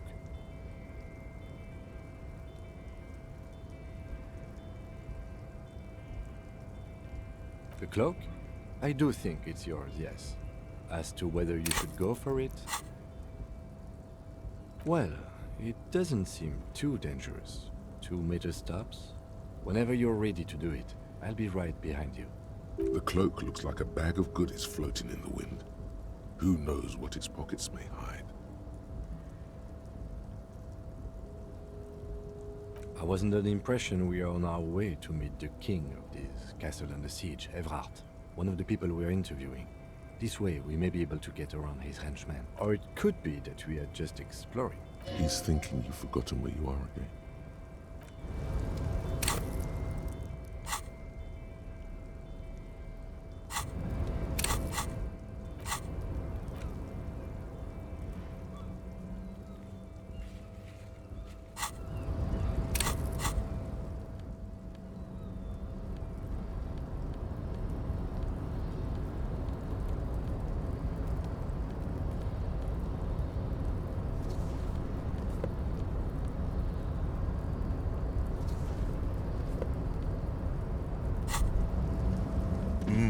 The luxury of fine things. Just look at those black monk straps. After spending an entire day hustling, who's to say that you didn't deserve a pair of ridiculously expensive shoes on your tired feet? Beautiful things give you a rush. It's power. Crafting your style, draping your flesh in silken leather, deciding how to present yourself to the world. Remember, when they come to take it away from you, you worked for those shoes. Whether you like it or not, wearing these shoes has made you more liberal. Ultra-liberal. They're either a gateway drug or a booster pack to get you deeper into free market ideology. Wow, you work hard. Oh, yes, you hustle. You're a provider. It's tough out there, but you keep it real and provide. Look at yourself. You're a human pedometer. You must have walked 200,000 steps down cracked asphalt, mosaic, sand, and linoleum after you re-emerged.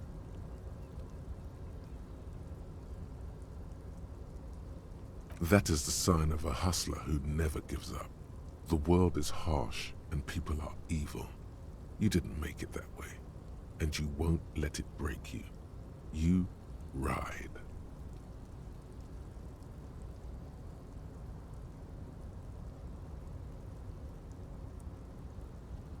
A little.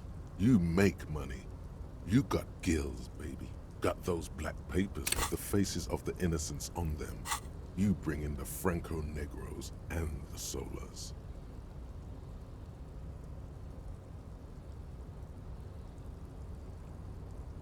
It ain't easy, but you do it.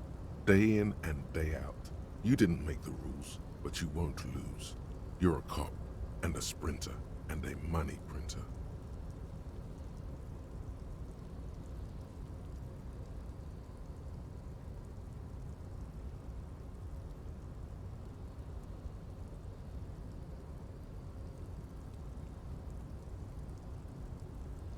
Yeah, you're in the sales business. Shaking for shit and then pawn it off. Law officer style. Can't say that. You shook him. You're a killer. A shark. Sure. And has it been easy? Is life easy? Have you not gone into cardiac arrest? Are you not about to have an anxiety attack or shoot yourself in the mouth? But you still hustle 24/7, ride or die. Now, ask yourself, are you rich? That's right. You work harder than anyone. You almost rode yourself to the grave, and you're still practically a hobo. Why is that?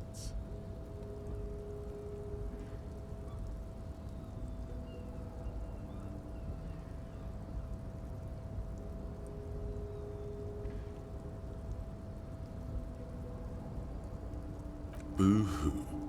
The system is broken. The establishment is keeping me down. That's not the fuck yeah attitude you're used to. What is this? Why are you so poor?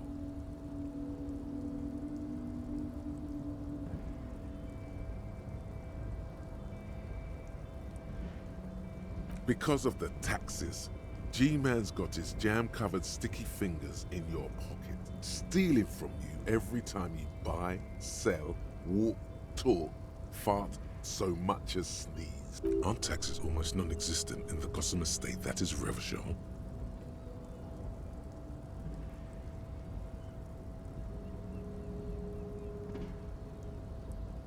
Every time you wipe your ass, they got their direct and their indirect modes of taxation. Sales tax, excise duty, extraction tax, alimony, one tax that doesn't even have a name. Plus there's the stuff people in other countries pay for. That makes them ask for more money from you. Here, total tax duties add up to 98% of all your money.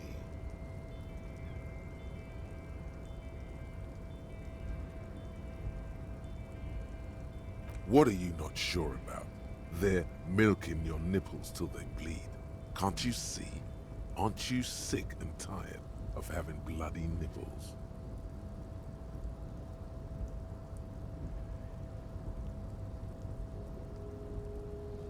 It's all about the tax issue, hustler. No other problem in the world is as pressing as top marginal tax rates. And don't you fucking forget it.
The tarpaulin cloak with possible RCM markings is still caught on the railing.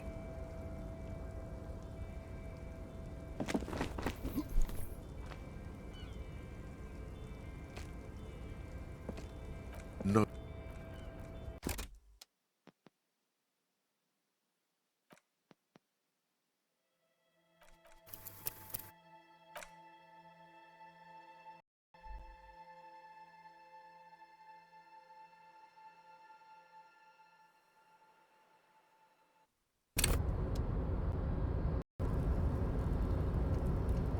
The tarpaulin cloak with possible RCM markings is still caught on the railing.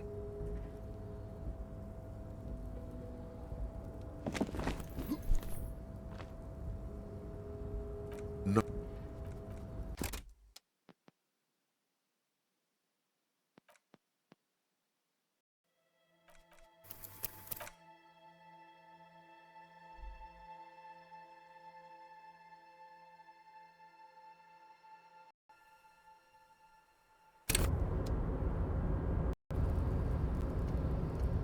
The tarpaulin cloak with possible RCM markings is still caught on the railing.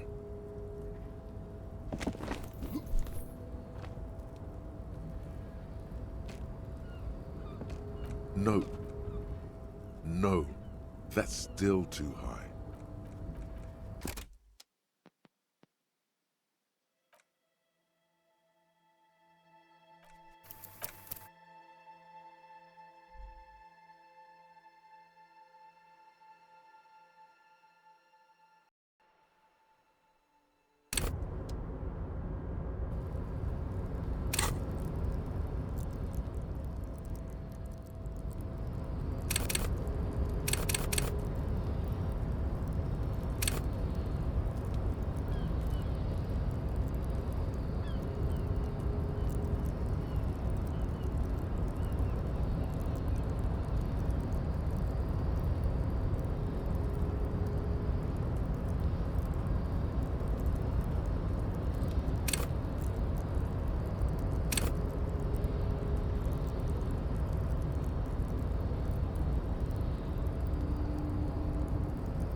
tarpaulin cloak with possible RCM markings is still caught on the railing.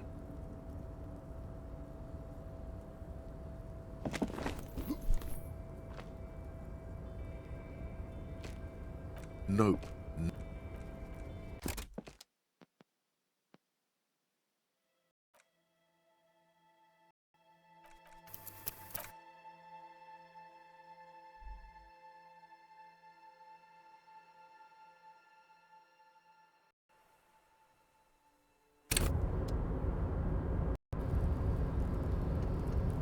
Tarpaulin cloak with possible RCM markings is still caught on the railing. As you leap in the air, a chilly breeze engulfs you, sharpening your senses. As the concrete floor welcomes you, you realize it's been a while since you felt so alive, alert, capable. Must be the adrenaline. Hell yeah. My climbing might not have been as disco as your jump, but can we still get an ace's high? With your feet firmly planted on the concrete, the noise of the harbor rushes back in.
The front of this quarterly journal features a large satirical portrait of the late King Friesel.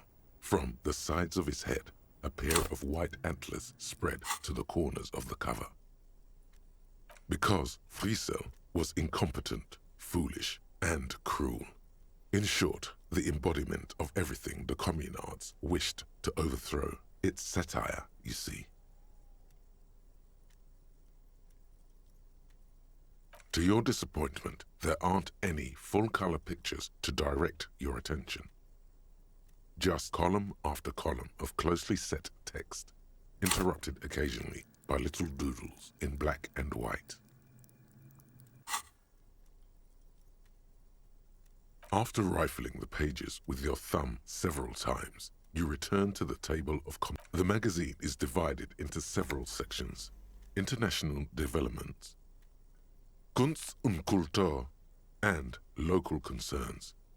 Just inside the cover, there's also an editor's note. Comrade, as you know, this journal takes its name from Mazov's immortal expression, du cristal à la fumée. This was his way of describing the way the rigid, crystalline structures of capitalist ideology turned to smoke under communism. But, like the structures of capitalist ideology, we too are at risk of going à la fumée, unlike many publications which are content to spoon-feed their readers reassuring drivel. La Fumée is committed to telling the radical truth, even when that truth may drive away potential subscribers.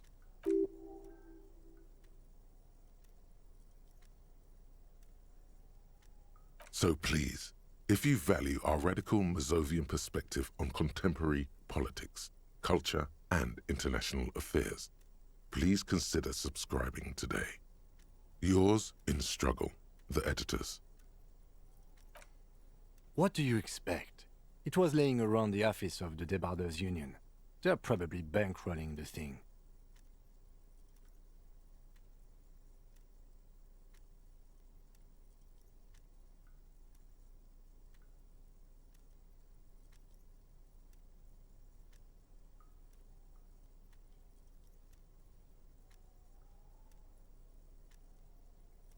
You flip back to the front of the magazine. The table of contents unfolds before you.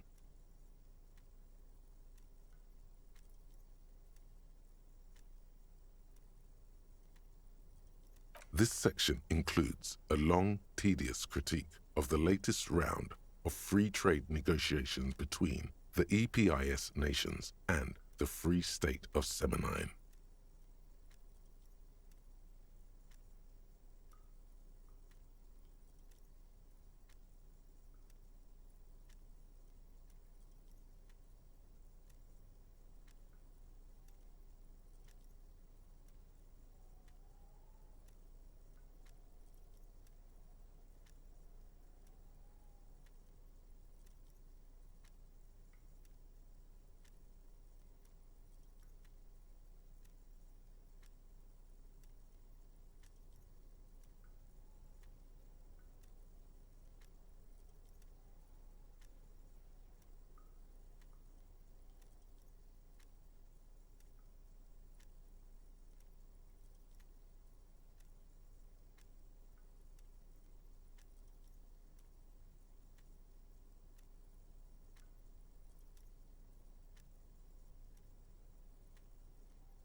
You also skip over an article about heavy fuel oil smuggling along the Messina border. Something about bear wrestling in Samara. Face it, you really aren't interested in foreign affairs. You flip back to the front of the magazine. It takes a moment, but gradually it dawns on you that Kunst und Kultur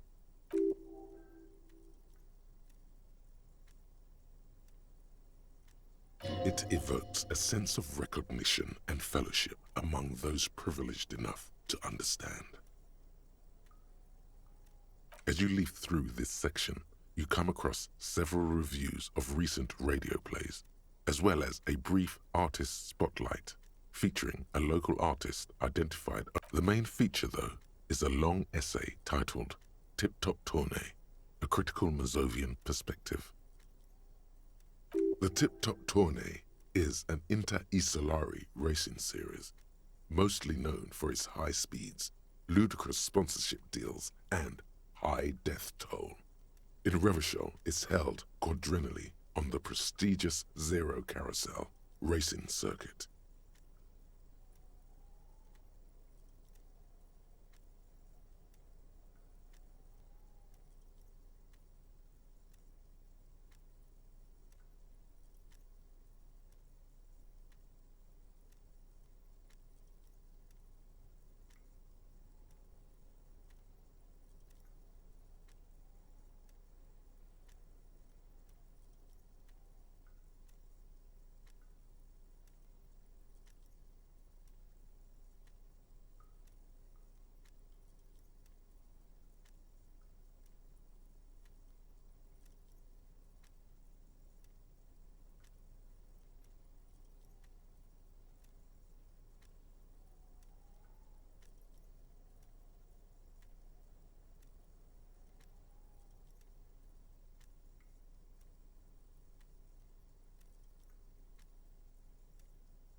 This so-called artist spotlight is really just a brief Q&A, made all the briefer by the subject's evident hostility to her interviewer.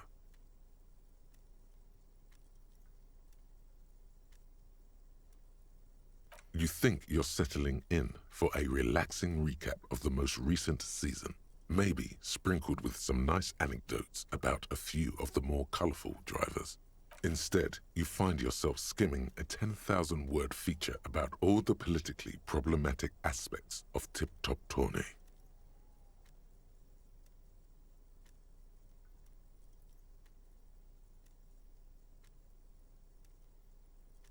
Where to even start? For one, there's the crass commercialism of its sponsorships, and then there's the practically criminal emphasis on deadly motor crashes. So, all of it, basically. Oddly enough, this article has two. There's no way those are real names. Have you ever met anyone named Exilus? Come on, they're plainly pseudonyms.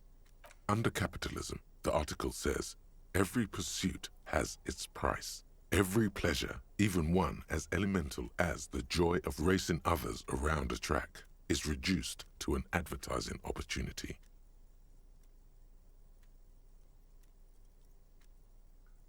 Thus, the so-called tourney becomes a competition between increasingly meaningless brand signifiers. Your discount laundry detergent racing against a pack of Astra cigarettes, or even a fritter.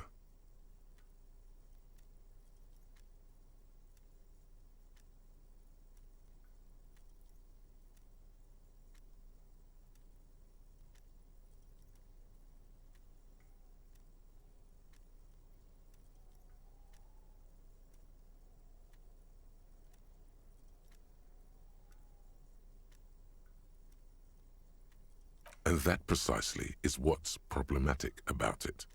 Were it not for the promise of random, spectacular violence, audiences would quickly lose interest. At the end of the day, it's the destruction of these 750,000 real races that you're really watching for.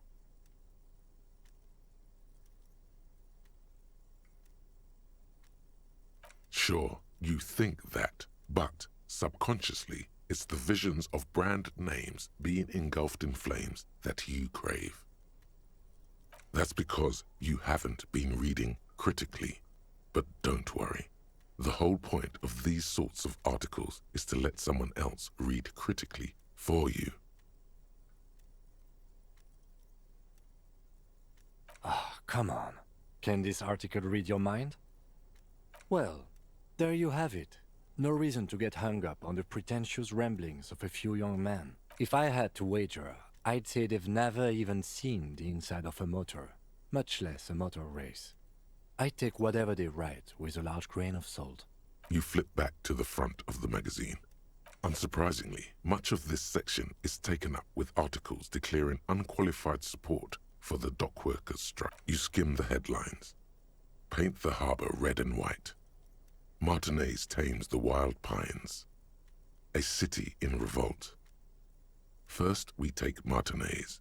Then, finally, there's a brief article by the writer, G. Martin, accusing the owner of the Capeside apartments of illegally attempting to evict certain communist tenants simply for not having paid their rent.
According to these editorials, there can be no accommodation with the forces of international capital or their mucilaginous ally. Why do communists love puerile insults?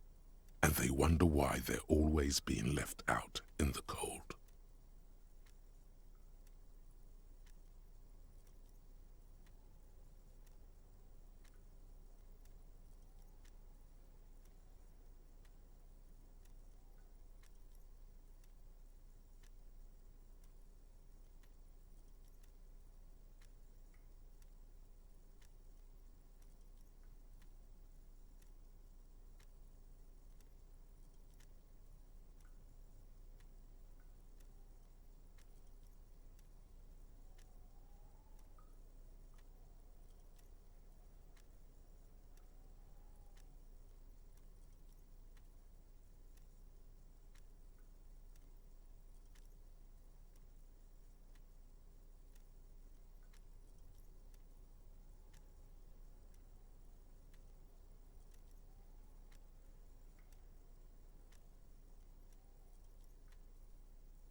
Judging from the context, it's something very large and fundamental.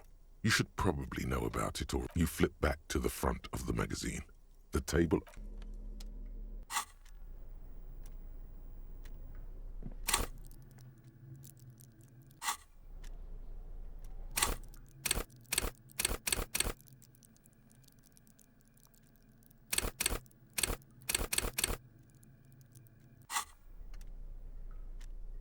On second, It's unfortunate for the Union to just leave their paperwork lying around. let's see what's inside, he thinks. The drawer opens smoothly. Inside is a well-organized selection of brown folders, hundreds of documents containing logistical data. Two kinds of transactions stand out, and the same materials being handed over to companies inside Revachol, Couron, Coal City. It's hard to make sense of this thicket of the drawers.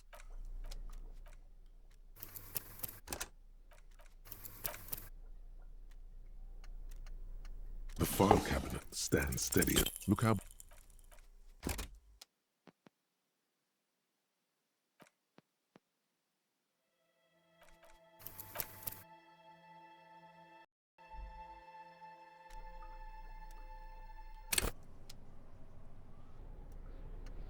The file cabinet stands steady. Whatever's hidden here is hidden well. Concentration isn't enough. Only a trained accountant with a background in logistics would be able to really make sense of it. However, it appears to be a to-do list written in large, uneven capital letters. Remember, Leo, Everart's shoes, special whirling borscht, water Everart's plants, sweep office floor, more. All items on the list have been crossed out, and the note itself is crumpled. Everard Clare, probably. The head of the Debarders Union. One of his aides must have left it. Nothing incriminating him. The special borscht seems a bit odd in the list. Remember, Leo, Everart's shoes, special whirling borscht, water Everart's plants, sweep office floor, more banners.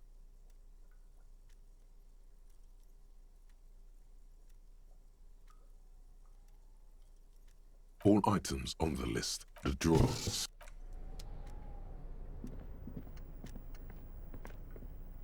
An imposing combination of a punch clock and a payphone is looking down at you from the wall.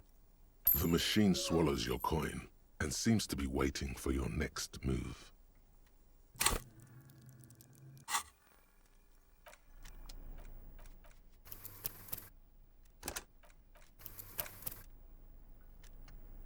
The already familiar cold touch of it's unclear.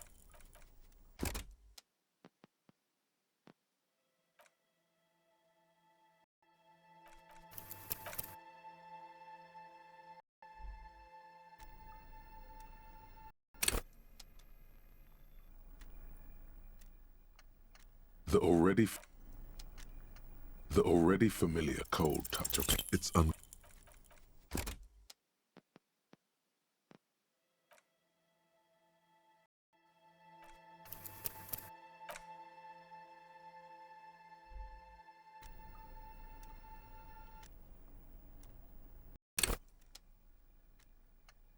The already familiar cold touch of plastic. Well, your fingers run over the dial pad. 005. That's the dialing code for Revachol. 4952. And a moment of hesitation before entering the final numbers. 993. Calling. Still call. Video Revachol, 24-hour video rental. We rent 8 and 10mm film for home use. This is Lamy. How may I help you? The voice of a youngster on the other end sounds as enthusiastic as that of a man walking towards the gallows. Video Revachol is a 24-hour video rental. We rent 8 and 10mm film for home use. This is Lamy. No. Sir, I don't know.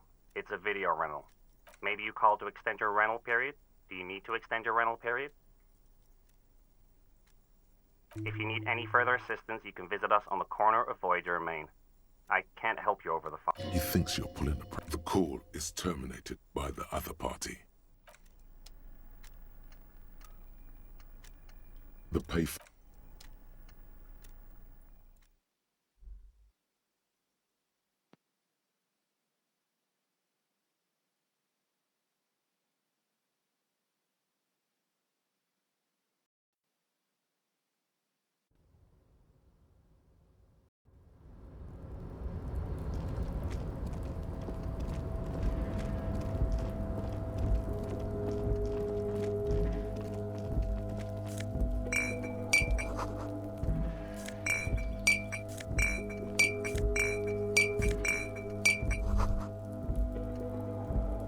Snow is quietly covering the numerous wine bottles and cigarette butts on the ground. Someone partied really hard here. Well, they went through 6 bottles of potent Pilsner, 3 bottles of Commodore Red, and almost 4 packs of cigarettes. It must have been pretty hard. Well, yes, I think we can say with relative confidence that it was you.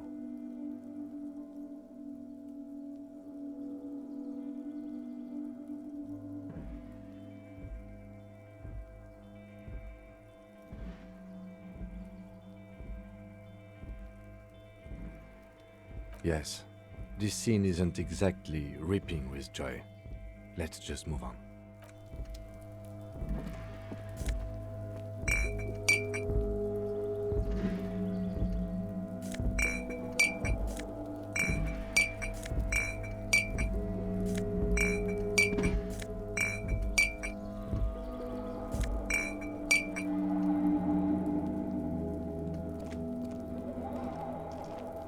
This is the night watchman's booth. The name on the door reads, René Arnaud. If you must. But please hurry, we are pretty easy to spot up here. Nothing incriminating catches your eye. The cabinets are clean and their sparse contents meticulously organized.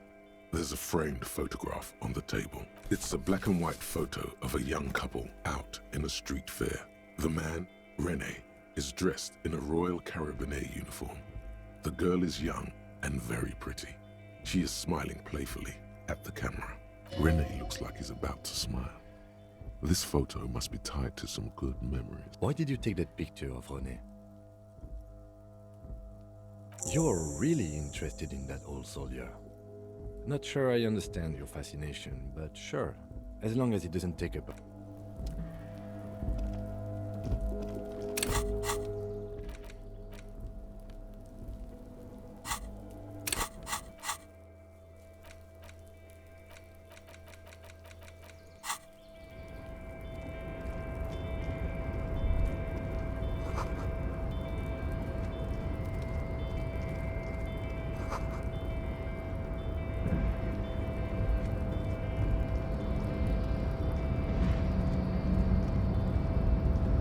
Rusting control panel with several knobs. 2 buttons marked Marche and Arrête are faded with use.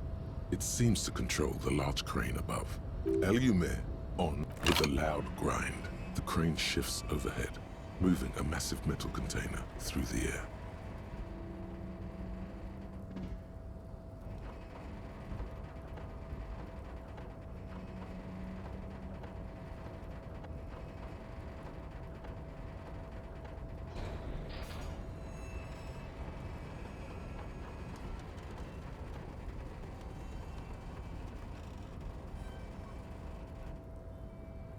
And with a surprisingly quiet thunk, this crane was built with a purpose, which has now been fulfilled.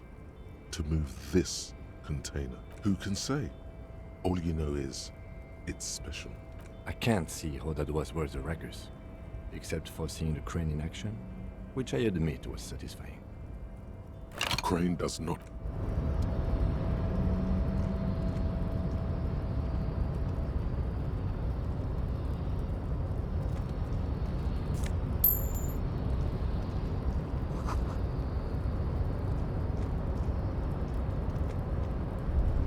Before you stands a cargo container. Is this like your thing with that wall again?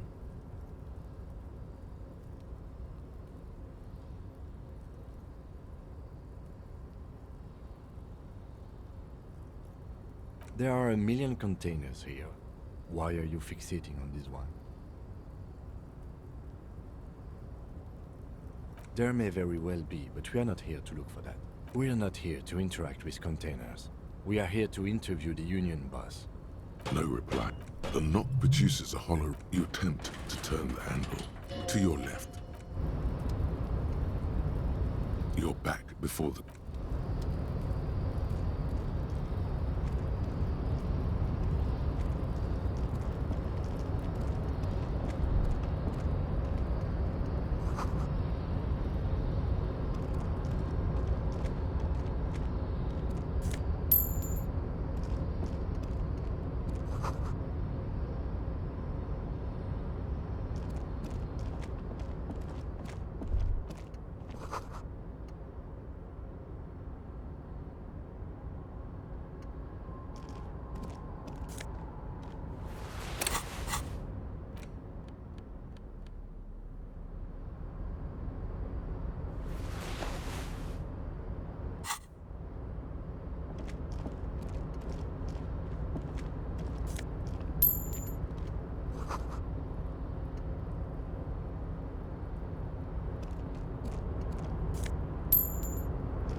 Container, I'll turn. The lyrics to this container song are being made up. The accent is so thick, it's impossible not to notice he's Ubi. Container, used to be Wild Pines. Container, now belongs Everard. The look in his deep blue eyes is as sincere as you've ever seen.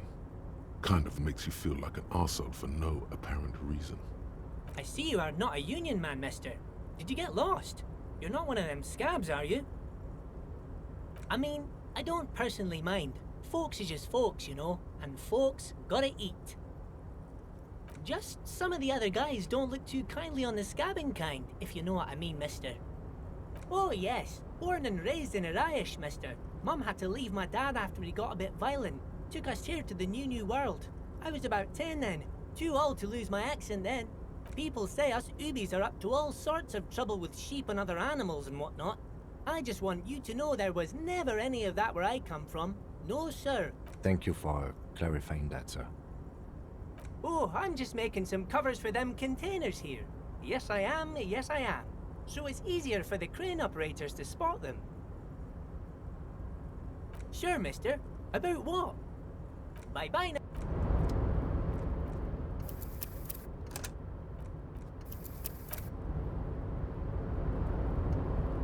Oh, hey, mister.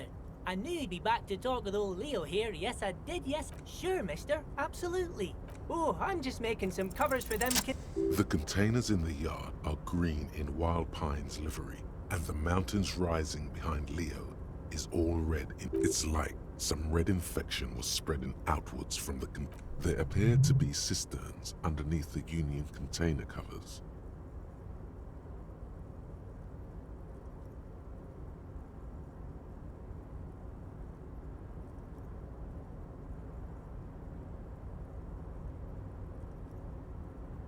Oh, I don't know, mister. They say it's some chemicals. Most of them have labels on them, I think. Yes, they are hiding it from the inside. All the red containers have the Debarders Union logo on them.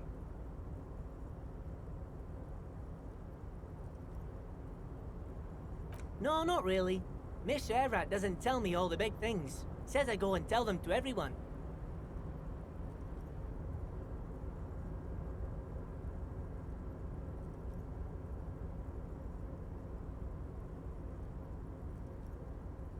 Oh, no trouble at all, mister. Oh, most of the guys are down at the gates. We're on a strike. The whole union is. So no one is working? Not everyone is down there, of course. Mr. Everard is in his office, but Titus and his boys got into some drunken trouble and Everard sent them on a nice vacation. For a week or so. Oh, I'm not really supposed to talk about that. That's union, but him and his boys stirred up something in town. Probably drank too much and got in... I guess the boys got a bit too rowdy and had to let out some steam. I don't really know the details. That's just how boys are, you know. Easy, Leo. Let's keep this on the hearties. Look at him. It's not gonna be anything useful anyway. Don't fight it. Better to go with the flow.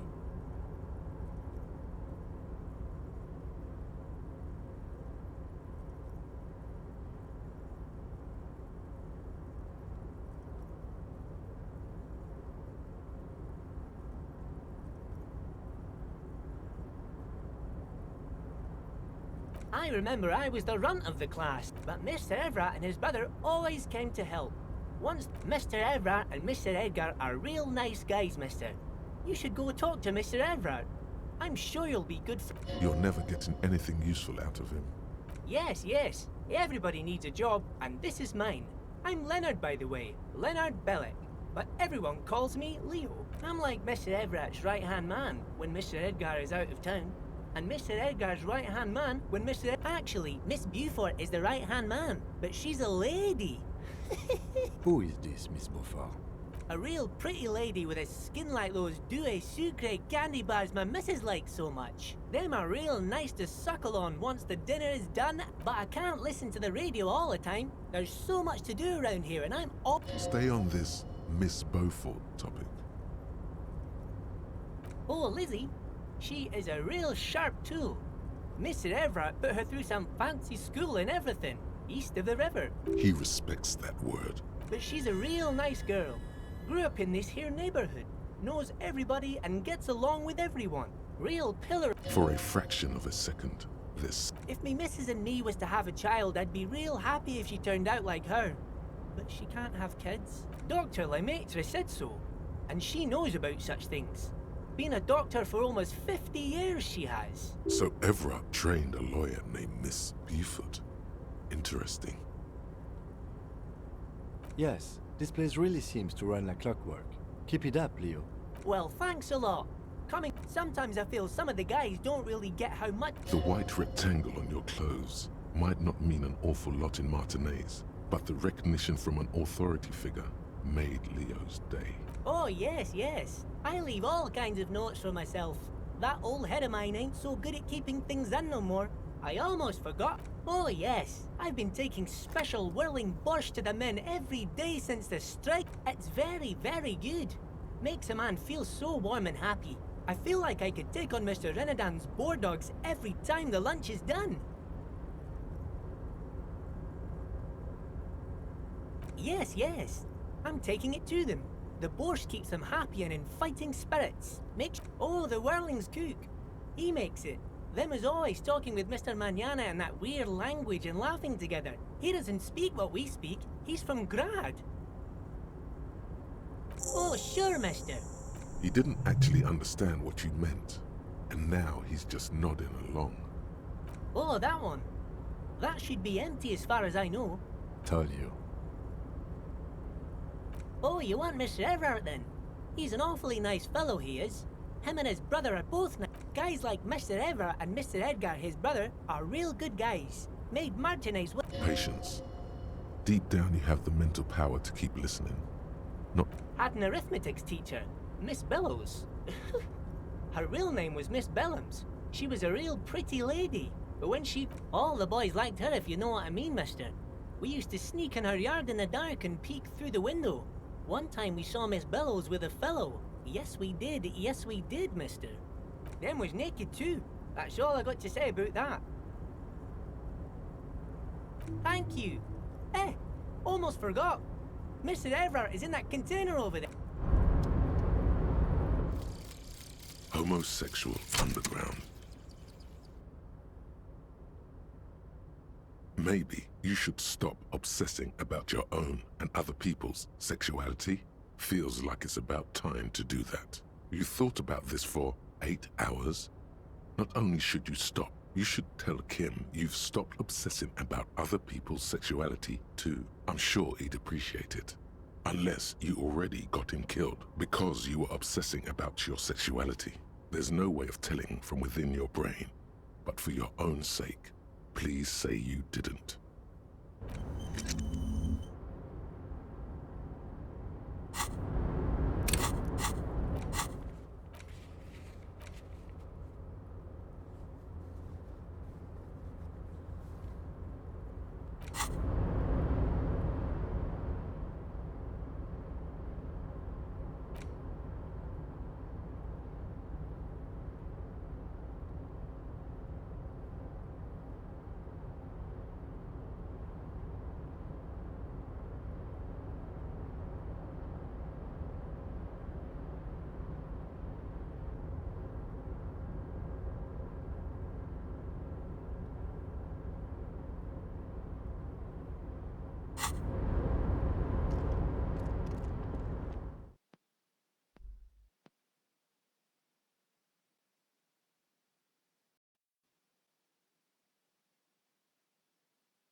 Before you is a walrus of a man seated behind a large desk. He looks up from his work. With great effort, he straightens himself up in his chair with a mixture of expectation and impatience, well bottled. A typical power play. Wait for him to speak first. Show him you've got a backbone. The one good eye of this man fills you up without even flickering. The other, his lazy eye, is grotesquely magnified by his +6 glasses. Amblyopia, a childhood condition. For a moment, you don't know where to look. It is unbearably humid in the trailer. Beads of sweat slide down the man's forehead. His look goes from steely to inquisitive. A broad, self-satisfied grin crosses his wide face. You hear the wet smack of his lips. Welcome, Mr. Dubois, Mr. Kitsuragi. It's good of you two to stop by. Please, have a seat. I'm Everard Clare, head of the Debarders Union here in Martinez. I'd offer you my hand, but unfortunately my health prevents me from getting up. He looks extremely comfortable. The tiny folding... You go ahead, detective. Whatever he has in store for you, it can't be good. Forget about that. What's with this Dubois stuff? You're getting some seriously bad vibes from that name. Please, Mr. Dubois, let us converse in a civilized manner, as equals. Take a seat. I insist.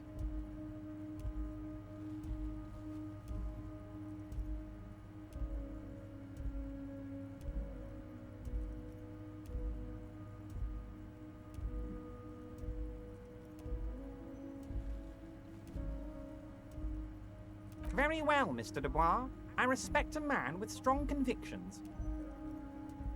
I, too, have convictions. One of which is that I will not engage with any man who won't face me at eye level. Should you find yourself more amenable in the future, I'd gladly resume our conversation. But until then, I'm afraid I must... Damn, that's a nasty play. He's got you, a titan of volition, in a fork. Guess you just have to sit. Excellent, Mr. Dubois. I can see that you're a reasonable man, and reasonable men can be of great use to one another. So tell me, how can the head of the Debarders Union help a representative of the Revachol Citizens Militia today? The chair you're sitting on has got to be the most uncomfortable chair. Oh, by the way, I heard you got a rather rude reception from a certain Lawrence Gart. Some people have... This should take care of that nonsense.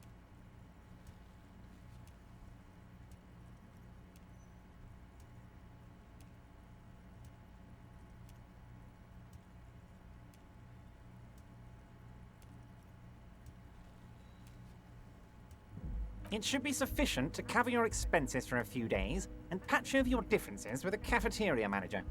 Go ahead. Wow, that's 25 real. That's good money. You need it.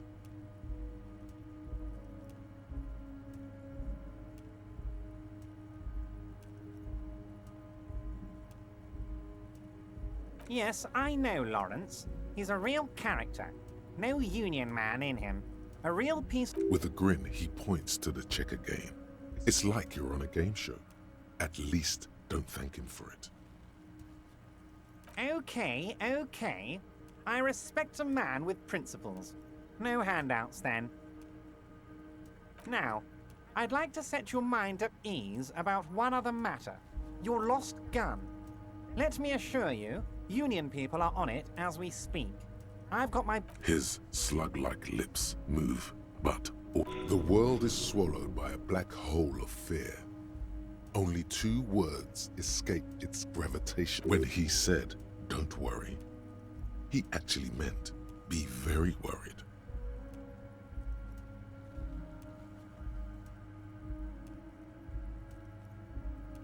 I know everything, Harry. Right now, I know that you're worried. Don't be worried.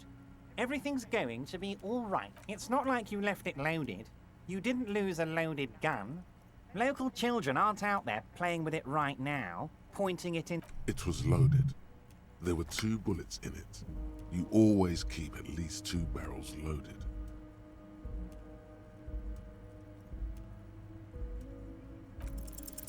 God, you're sweating. Your knee is jerking.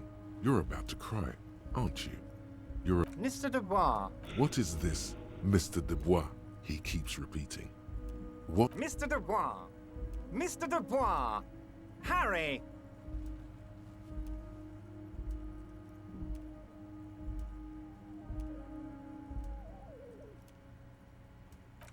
While Everard is distracted by your odd behavior, the lieutenant's eyes are mapping everything around you. Mr. Dubois, are you okay? Maybe you could use your hands somehow, in a kind of throw-in motion, like you're throwing that Mr. Dubois act right back at him.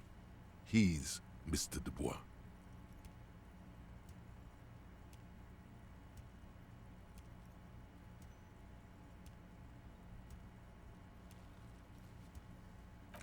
What an odd demonstration of... you got me, Harry. I don't even know what. As entertaining as it was, I'm afraid we're wasting our... Okay, enough. We are here to ask you some questions pertaining to... Quick, here's your window. It is about time to stop embarrassing yourself. Questions will help you regain some of your lost dignity.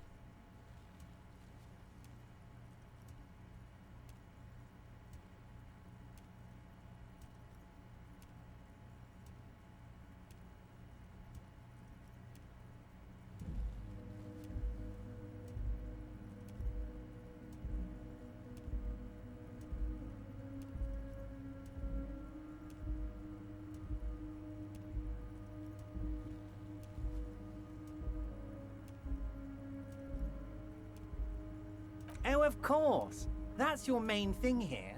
That's why you're in Martinez.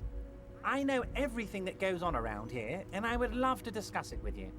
I mean, it's no secret that the lynching is connected to the strike. So much to talk about. Honestly, It's been weighing on me so heavily. But there's a thing that's been keeping me up at night. I want to talk about the hanging. I mean, if we could just... Yes, that sounds good. Let's do that. But I can't think straight with this thing weighing on me. You're police officers, aren't you? I have a crazy idea. You guys are basically door-opening machines, incredibly talented at opening doors. I'm not sure I understand. If you're asking us to break down someone's door, it's not going to happen. Come now. I just need you to go open a little door for me and leave it unlocked. A simple thing. An excellent opportunity presents itself, sire.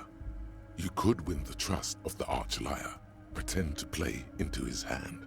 Then, should you wish, bend his efforts towards your own. Harry, I'm a very busy man, and more importantly, I don't have that extraordinary physical... You want to send someone a message that the police... I repeat, I'm a very, very busy... Oh, no one's. It's just a weasel. A loud blabbering weasel. Just go there, unlock the door, and leave it open.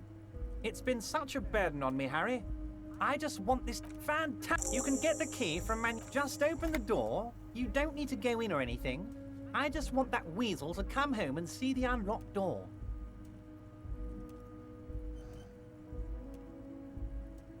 Oh, that's very nice. I haven't gotten around to her yet. One thing I want to make very clear, Harry, is that this is not some kind of union versus corporation situation. Yes, we're all trying to do what's best for Martinaise. Don't feel like you shouldn't work with her just because you and I are such good friends. I'm not a jealous guy.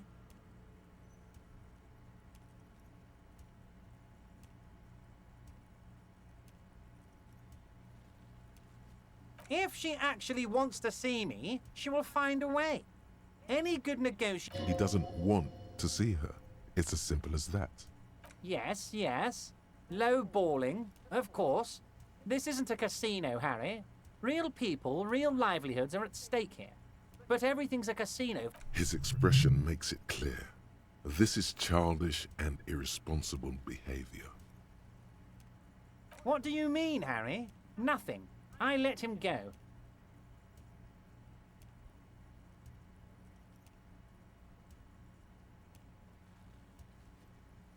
He's an old man, Harry. I wanted him to spend more time with his family. God knows how long he's got left. Empty all your barrels on me, Harry. Vanished? Harry, the woman left her casserole in the oven and couldn't make it here in time for the... Oh, did I leave my casserole on? Better go home and check. Wait, there was no mention of a casserole from Joyce. Harry, Harry, Harry. Do not fixate on this little matter. Maybe it was a rabbit stew, or a hairdryer, or an iron. The point... That much is true. His heart truly is in it. Though you wouldn't think so, but if it's spilled blood you're looking for, then there certainly isn't any in his expression or demeanor now.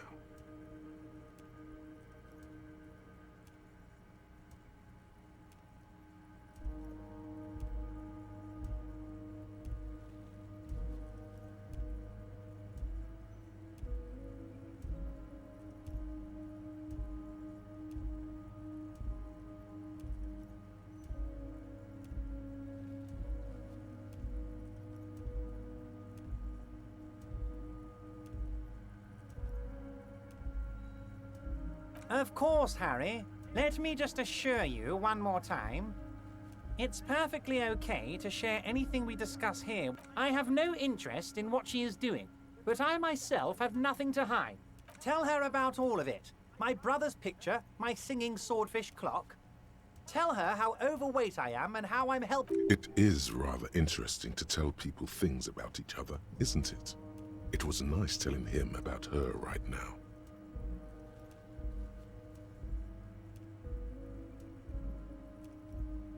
Harry, honestly, I'm just relieved you didn't get a hernia. A man your age...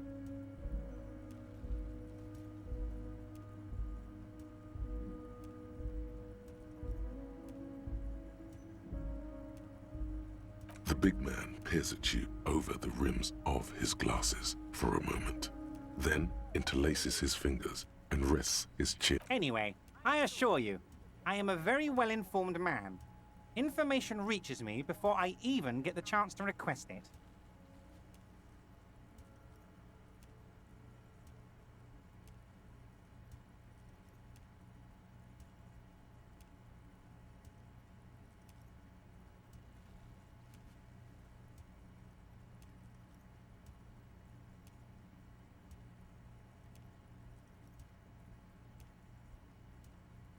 What? Harry, how could you say that to me? You know I appreciate... The reaction appears to be sincere, but it's impossible to tell with this guy, honestly.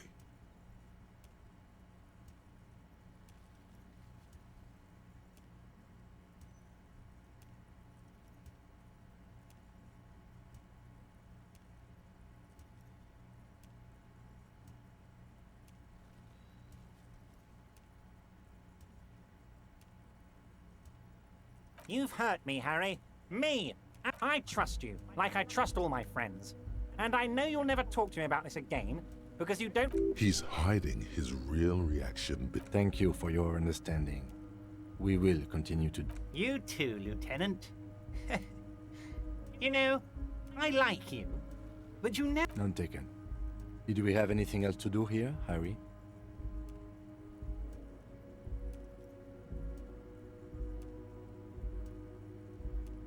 Ah, yes. Your side investigation. Thank you. You've got some spirit clearing up phony drug accusations alongside this murder.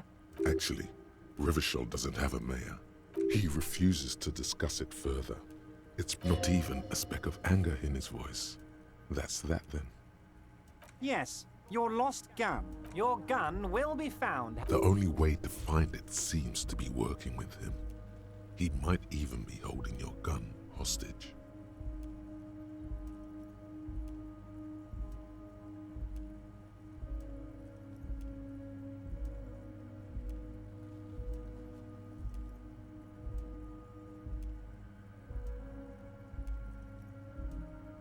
Who knows?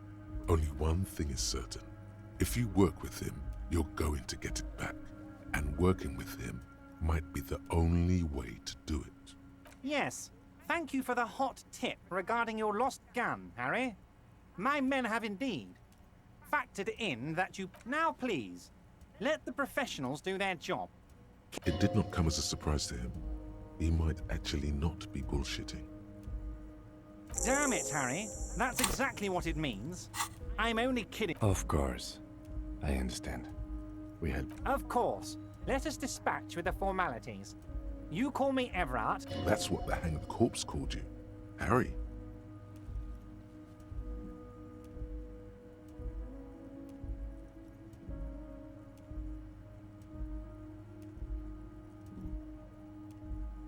My God, so it's true. I didn't want to believe it, but you are a fantastic science fiction amnesiac cop, aren't you? What are the odds? I think the odds of that are very low. It might be a good idea to hide your confusion. I mean, see what his get. So good to hear that, Harry. Apparently my sources were wrong. However, if you did have a spot of memory trouble, I could help you out. Words flow like a river of honey from his lips. I guess word is all. It's just a brown folder. Are you trying to tell me you've gotten hold of some of our documents? Mr. Kitsuragi, would you mind? Me and Harry are talking about his lost identity right now.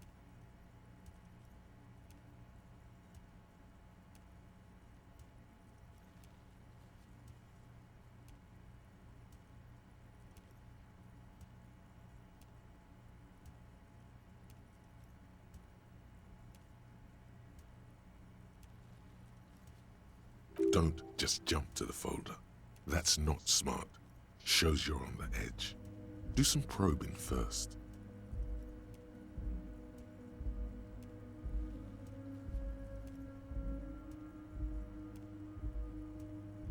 Ah, this? This translates into haha. I find that very suspicious. I'm afraid this is meant for Union eyes only, Mr. Kitsuragi. I'm sure you understand. Please continue, Harry.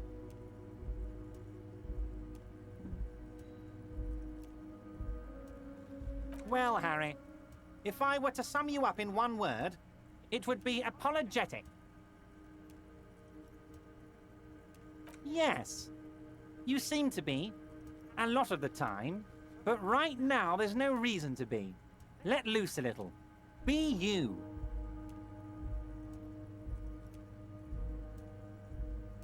It's Harry. Harry... You feel like A. You don't feel like any of these things. You know what your name is. You have a sophisticated name, like that of a count, or a beautiful man.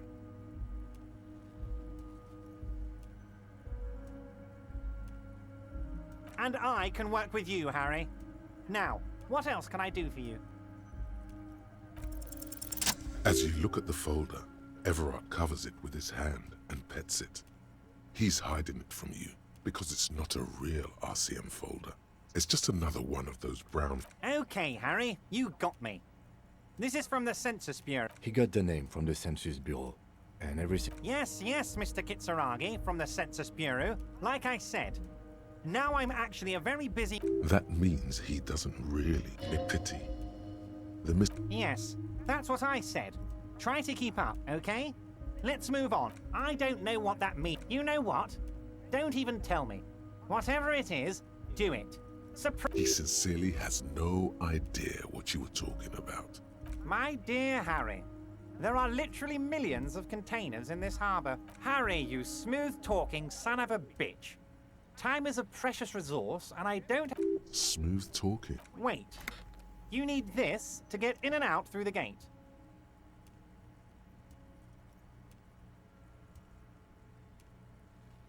Here, you're one of us now. A real red and white Union man. Take care, Harry.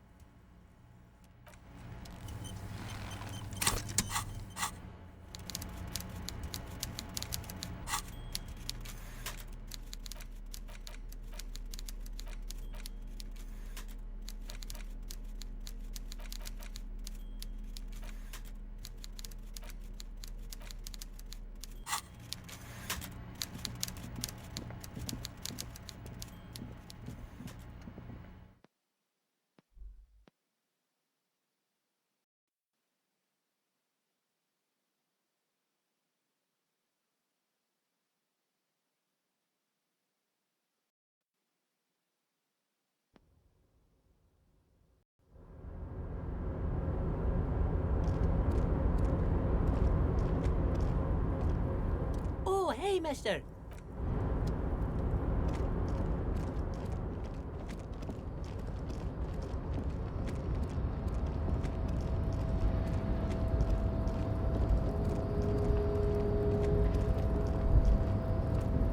You're back before the cargo container.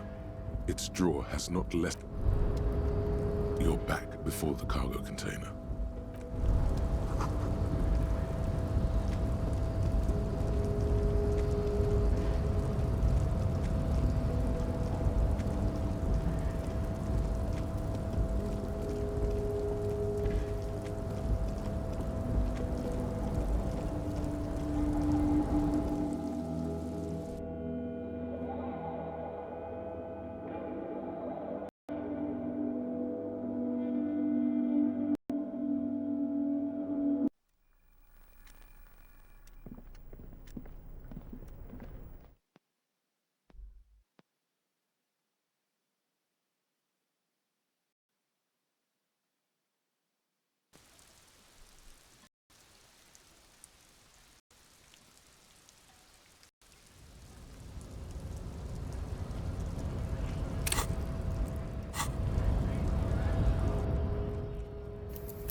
Buddy. Yeah, Measurehead. He's what? Are you admiring my morphophys? It must be frightening to stand in the shadow of this racial pinnacle. Be calm, I'm Sandwich. You are not. That is precise. You reek of it. An invisible sword of Al-Ghul emerges from your throat. You cannot see it, but others can. It is making the woman in my company sick. Your mouse move, Occident. Does this remind you of someone? The guy down there?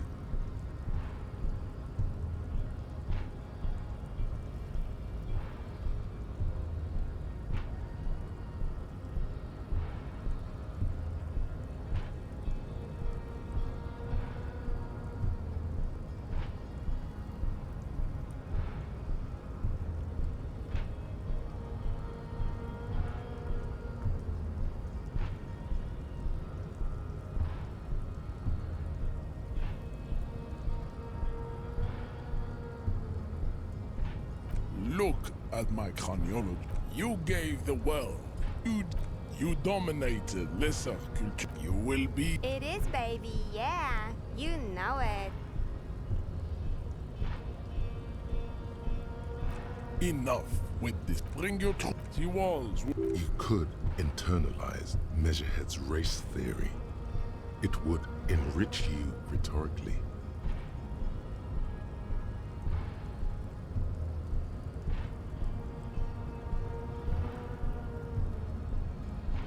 Well, yes. Why? Don't you want to be a Seminese supremacist? So what if you're not Seminese? Oh, don't be vulgar. White or not has got little to do with this. The race enigma runs much deeper. Mr. Also, to serve is noble. It takes discipline. Your petulant individuality. He looks toward the harbor. He does not so much as glance at the object. Stop showing me your pathetic. He had nothing to do with it. I am not the. You pick up on something artificial in his tone, like he's putting on an act. This is unlike him. The hardy manlet now leave me be. I must luxuriate in the company.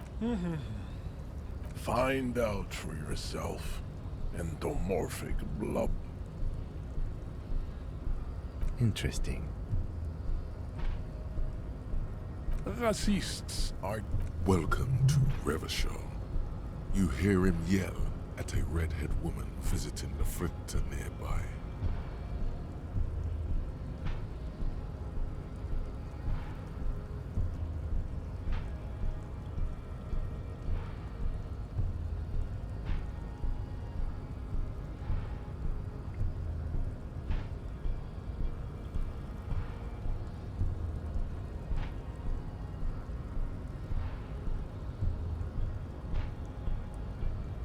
He must think redheads are immigrants.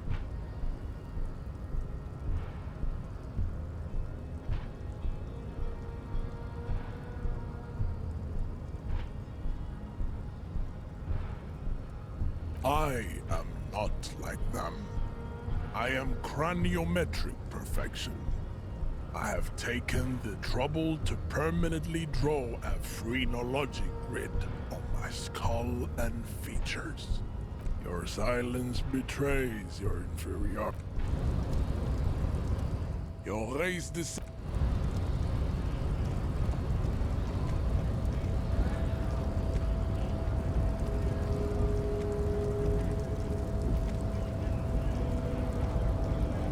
So, how'd you like our harbor? You've been in there, he means. Talked to the boss man. It's but a rest area on the path leading across open plains. Right. You talk to the boss, eye to eye, like men of the plain. If you have any more questions, I'm set to talk. A key, huh? What door is this key supposed to open? Of course, I got you. You don't know anything. I got that key right here. And let me tell you, it's mighty good of you to help us out during the strike. Working class solidarity, as they say.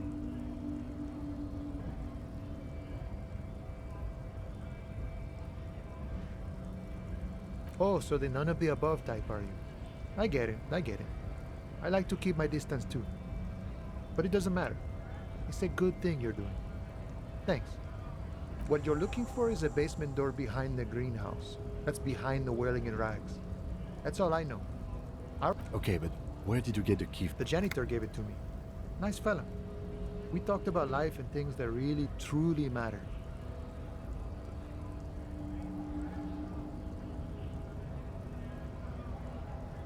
None of this mess we're in. This jiving and juggling. What's it for? To feed our children, I guess. I'm more of a philosophical duckworth. He means he's not going to tell you cause he doesn't know. But he will shoot his mouth off with you now that you're working for Everard.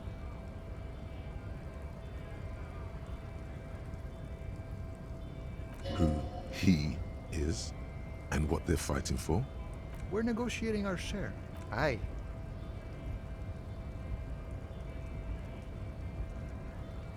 All of it. However, right now we want all the harbor workers to be on the company's board, so they could take part in the... This seditious talk sounds like communism. Just so we're on the same page, communism is basically wanting to kill the rich people or deporting them to a labor camp in southeast Grad. But don't say that out loud if you're a communist. No. I don't think I'm a communist. Seeing something of value and saying I want it all to myself is a much older and simpler notion. Even a weak child can think it. The only things holding someone back are I can't and I shouldn't.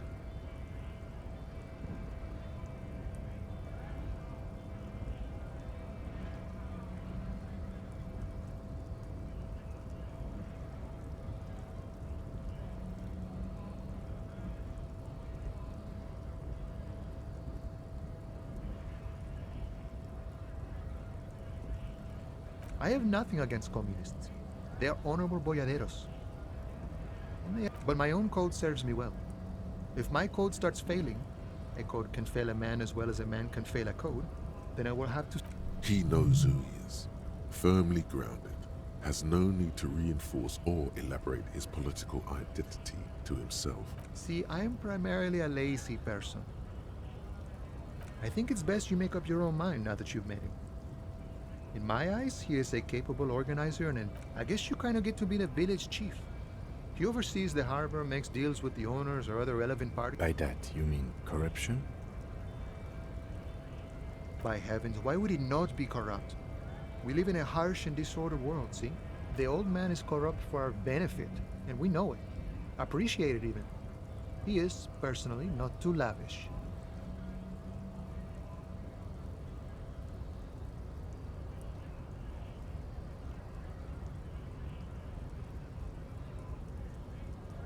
He is reasonably lavish, sure. That's his prerogative. It's not like you want a saintly demeanor on a corrupt motherfucker. Besides, there are no non-corrupt systems in the world anyway. And moralism is the most... This man has political theory, and it has not failed him today. Sure, I've had the necessary free time. Fortunately, there's all... The look in his brown eyes conjures up an understanding. For him, having command of his time is the most. It all comes together now. The way he speaks about scabs, his general attitude. He's a follower of a 500-year-old Franco-Nigerian Boyadero code, itself an appropriation, that of a noble peasant or a traveling herdsman. True to yourself, independent in your actions, loyal to your friends.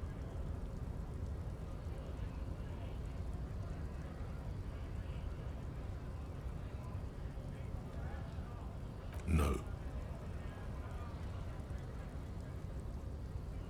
No. The man sits on the railing, his hands reaching far and wide. The mercenary, eh? Who could have killed him? That's indeed the question. Why even do such a thing?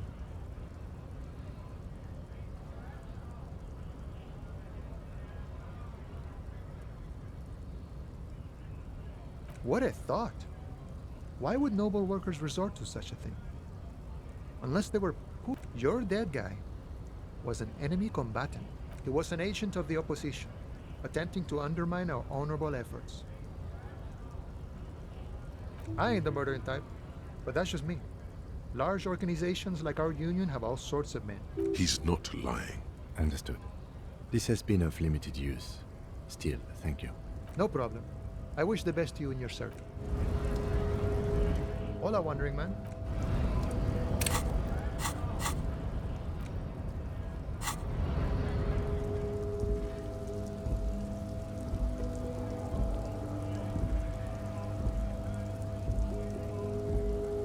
Right to work! Right to work! Shame on you!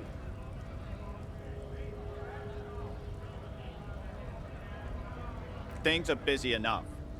You going to waste less of my time?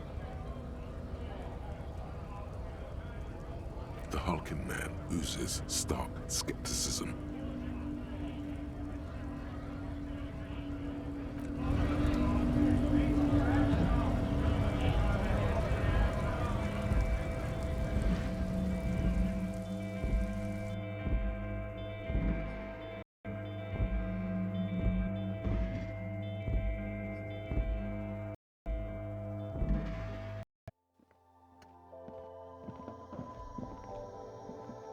The tear machine.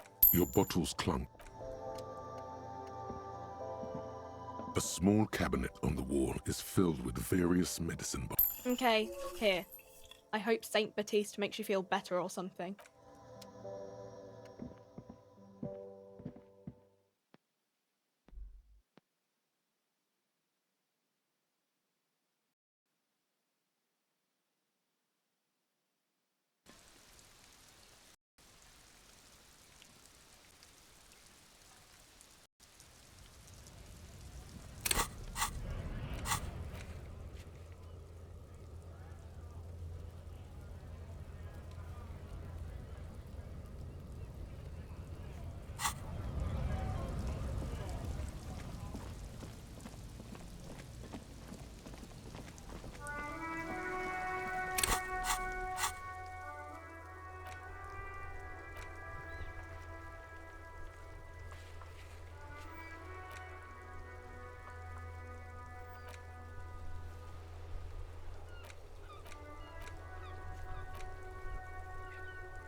The bullet is still safely sealed away in a plastic bag bearing the RCM stamp. A rifle, Revolutionary period. Your bullet looks to be an old 4.46mm from the surplus left over from the turn of the century. Probably an antique or a retrofitted antique.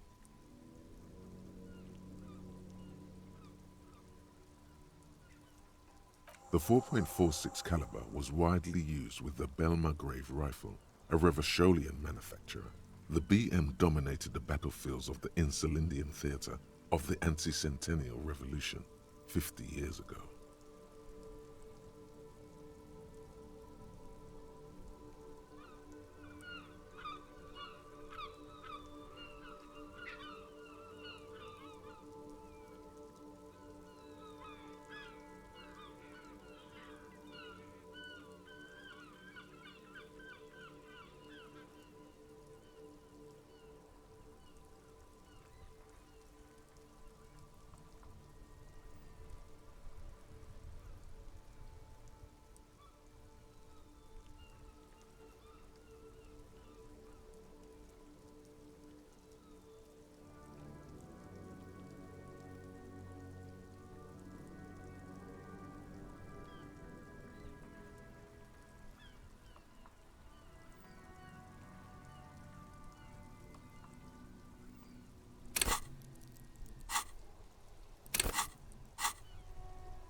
No, but Zeliger, a major firearm manufacturer, ended up with a surplus after the war.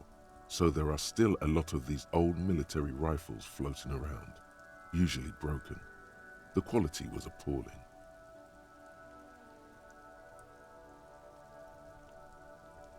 Antiques enthusiasts, guerrilla fighters in distant countries, a few lucky jamrock bangers. You're looking for a well-preserved antique, most likely.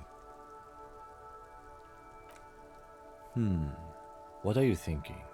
Bullet? Okay, and?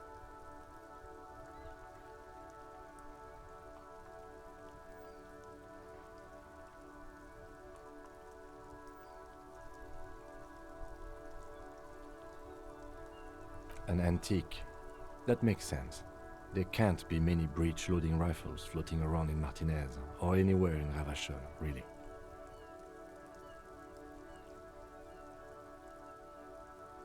I have to hand it to the monarchs. It's quite admirable that they took the advice of criminologists last century and banned the use of breech loaders in peacetime.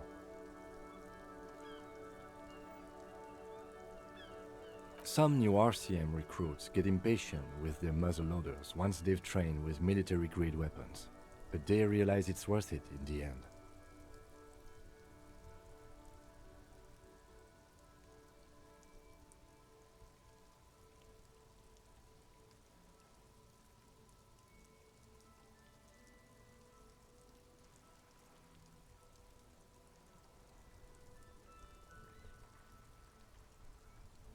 Prohibiting peacetime law enforcement to front-loaded rifles is a policy enforced by the Moralist International in all the nations of the Real Belt.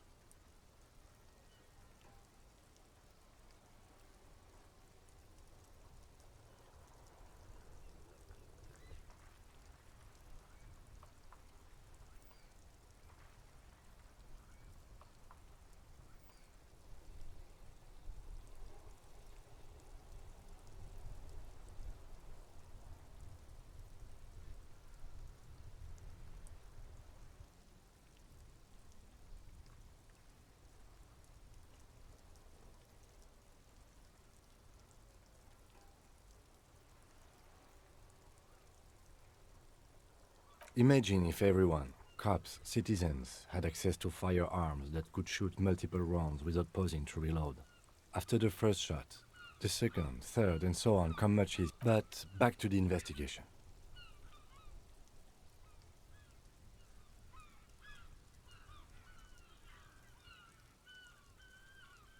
Mysterious. Okay. Either way, we'll know when we find the gun.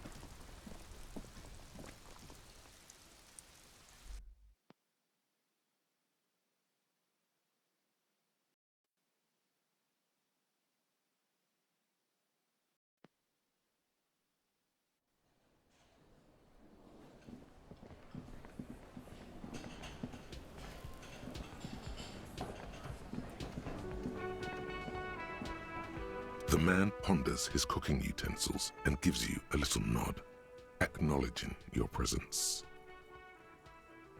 The mention of their friends. The man says a couple of sentences in that I'm pretty sure he asked you a question. He doesn't know your language. You can just say something cool in return. Just one word. Sounds quizzical. Boars need more vodka? Okay, so it's vodka that keeps the men happy and in good spirits. Clever move by the... Vodka borscht! I love it, Bratan! Turn it the fuck up and then ask for some yourself! Turning it up seems like a dangerous idea, honestly. The place is a powder keg. The cook gives you a long, inspecting look, then shrugs.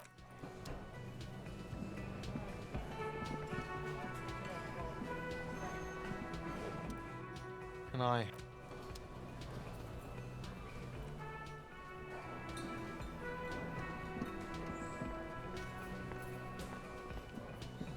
The woman in an RCM patrol officer's... I would really prefer not to talk to... A patrol officer is the lowest rank in the RCM, below lieutenant and sergeant.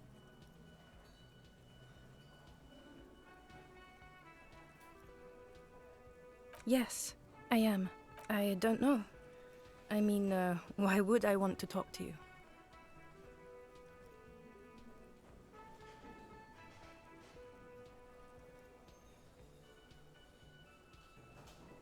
No, you haven't wronged me. It's okay. Something changes in her. Okay, fine. Let's... What does one talk about with a fellow officer? I don't know what to say. Don't say anything, Judith. I'm just looking out for... You? No one. I'm just a man with sunglasses, and you are... Yes, a policewoman who just wants to do her job. That's all. Something about the man. What, precinct?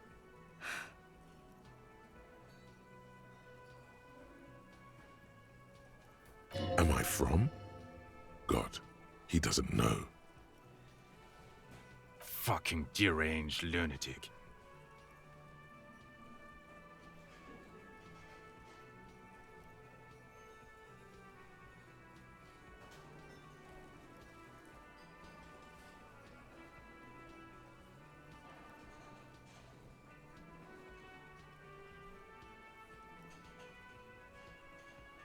You're getting an intellectually unsatisfying vibe from this conversation.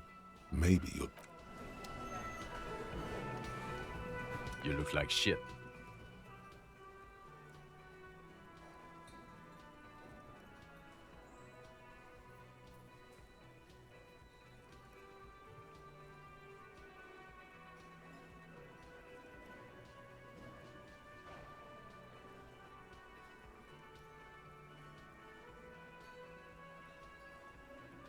And I don't mean that as a metaphor.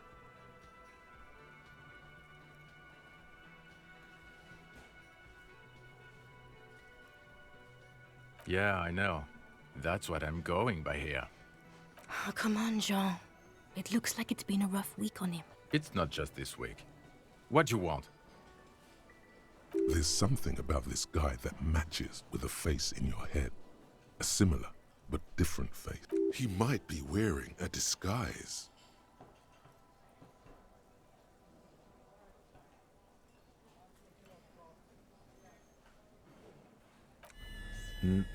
I'm not getting involved in this. It's not my style, he thinks, glancing at the man in sunglasses. Yes, it's a hobby of mine. As if waiting for some kind of reaction or response. Watch out. That voice, so very familiar. Did you hear it when called? Oh, really? I wonder where. That's the where you remember me from? You don't say. Goodbye then. The voice thing was a coincidence. Run along, asshole.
Again?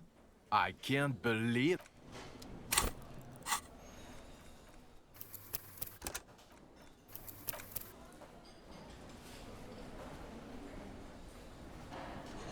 Again? I can't believe this shit. You know what it is. It's like the two of you know each other. Just ask him.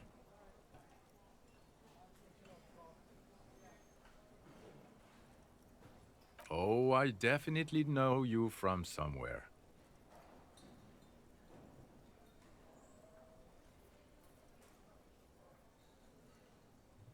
Another life.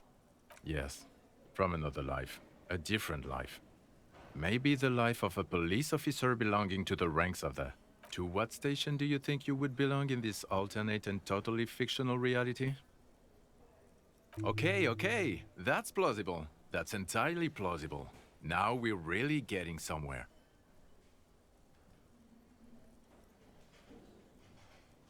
Somewhere good.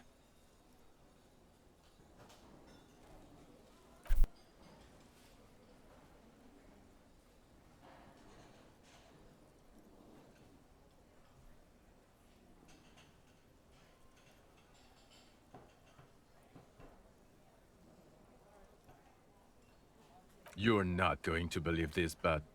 Police, yes sir, solving crimes, locking up bad guys and get this, and not getting that drink on at 2 o'clock. Just some regular boring motherfuckers in suits and uniforms. Nothing spectacularly extravagant like you, the far-out son of Lang.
This isn't helping. Let's be crazy. Let's say you and I are partners. How's that for a thought experiment?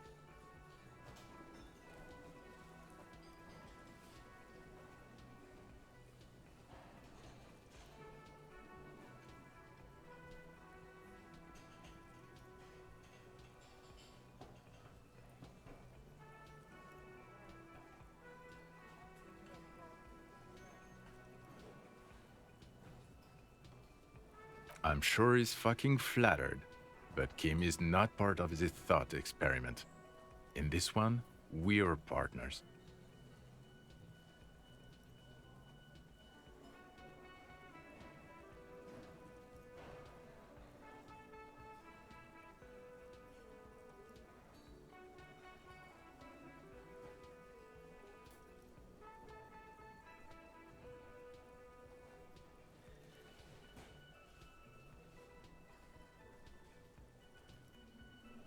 The lieutenant is silent.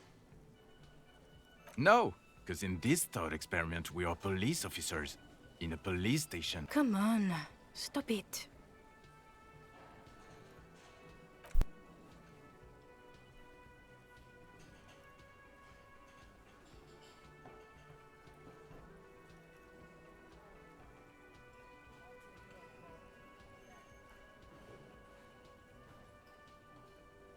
Not even a little bit. It's an urban myth about an officer who is so far undercover he can't remember who he is. As I said, just an urban myth.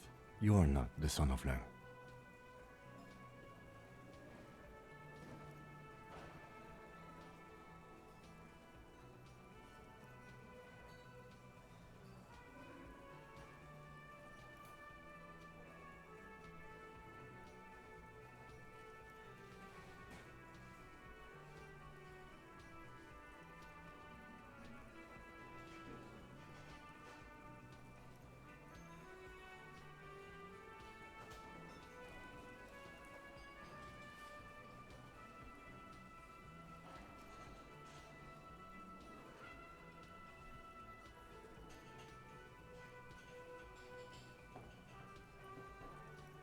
He's trying to protect you from further rough handling, dished out by the sunglassed. Okay, yes, you get the joke. Leave it at that. Neither can I, partner. Neither can I. It's a mere second, but it feels like you saw. About what? You don't look like a cop. You know what you look like?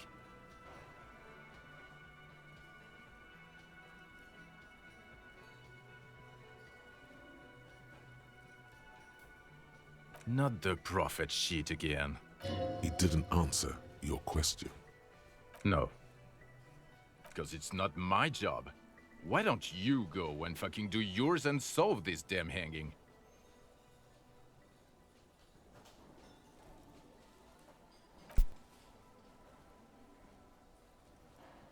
Come on, Jean. Okay, say things. Hear that? He wants you to say things. Say one. Suddenly, out of nowhere, case-related things start popping up in your head.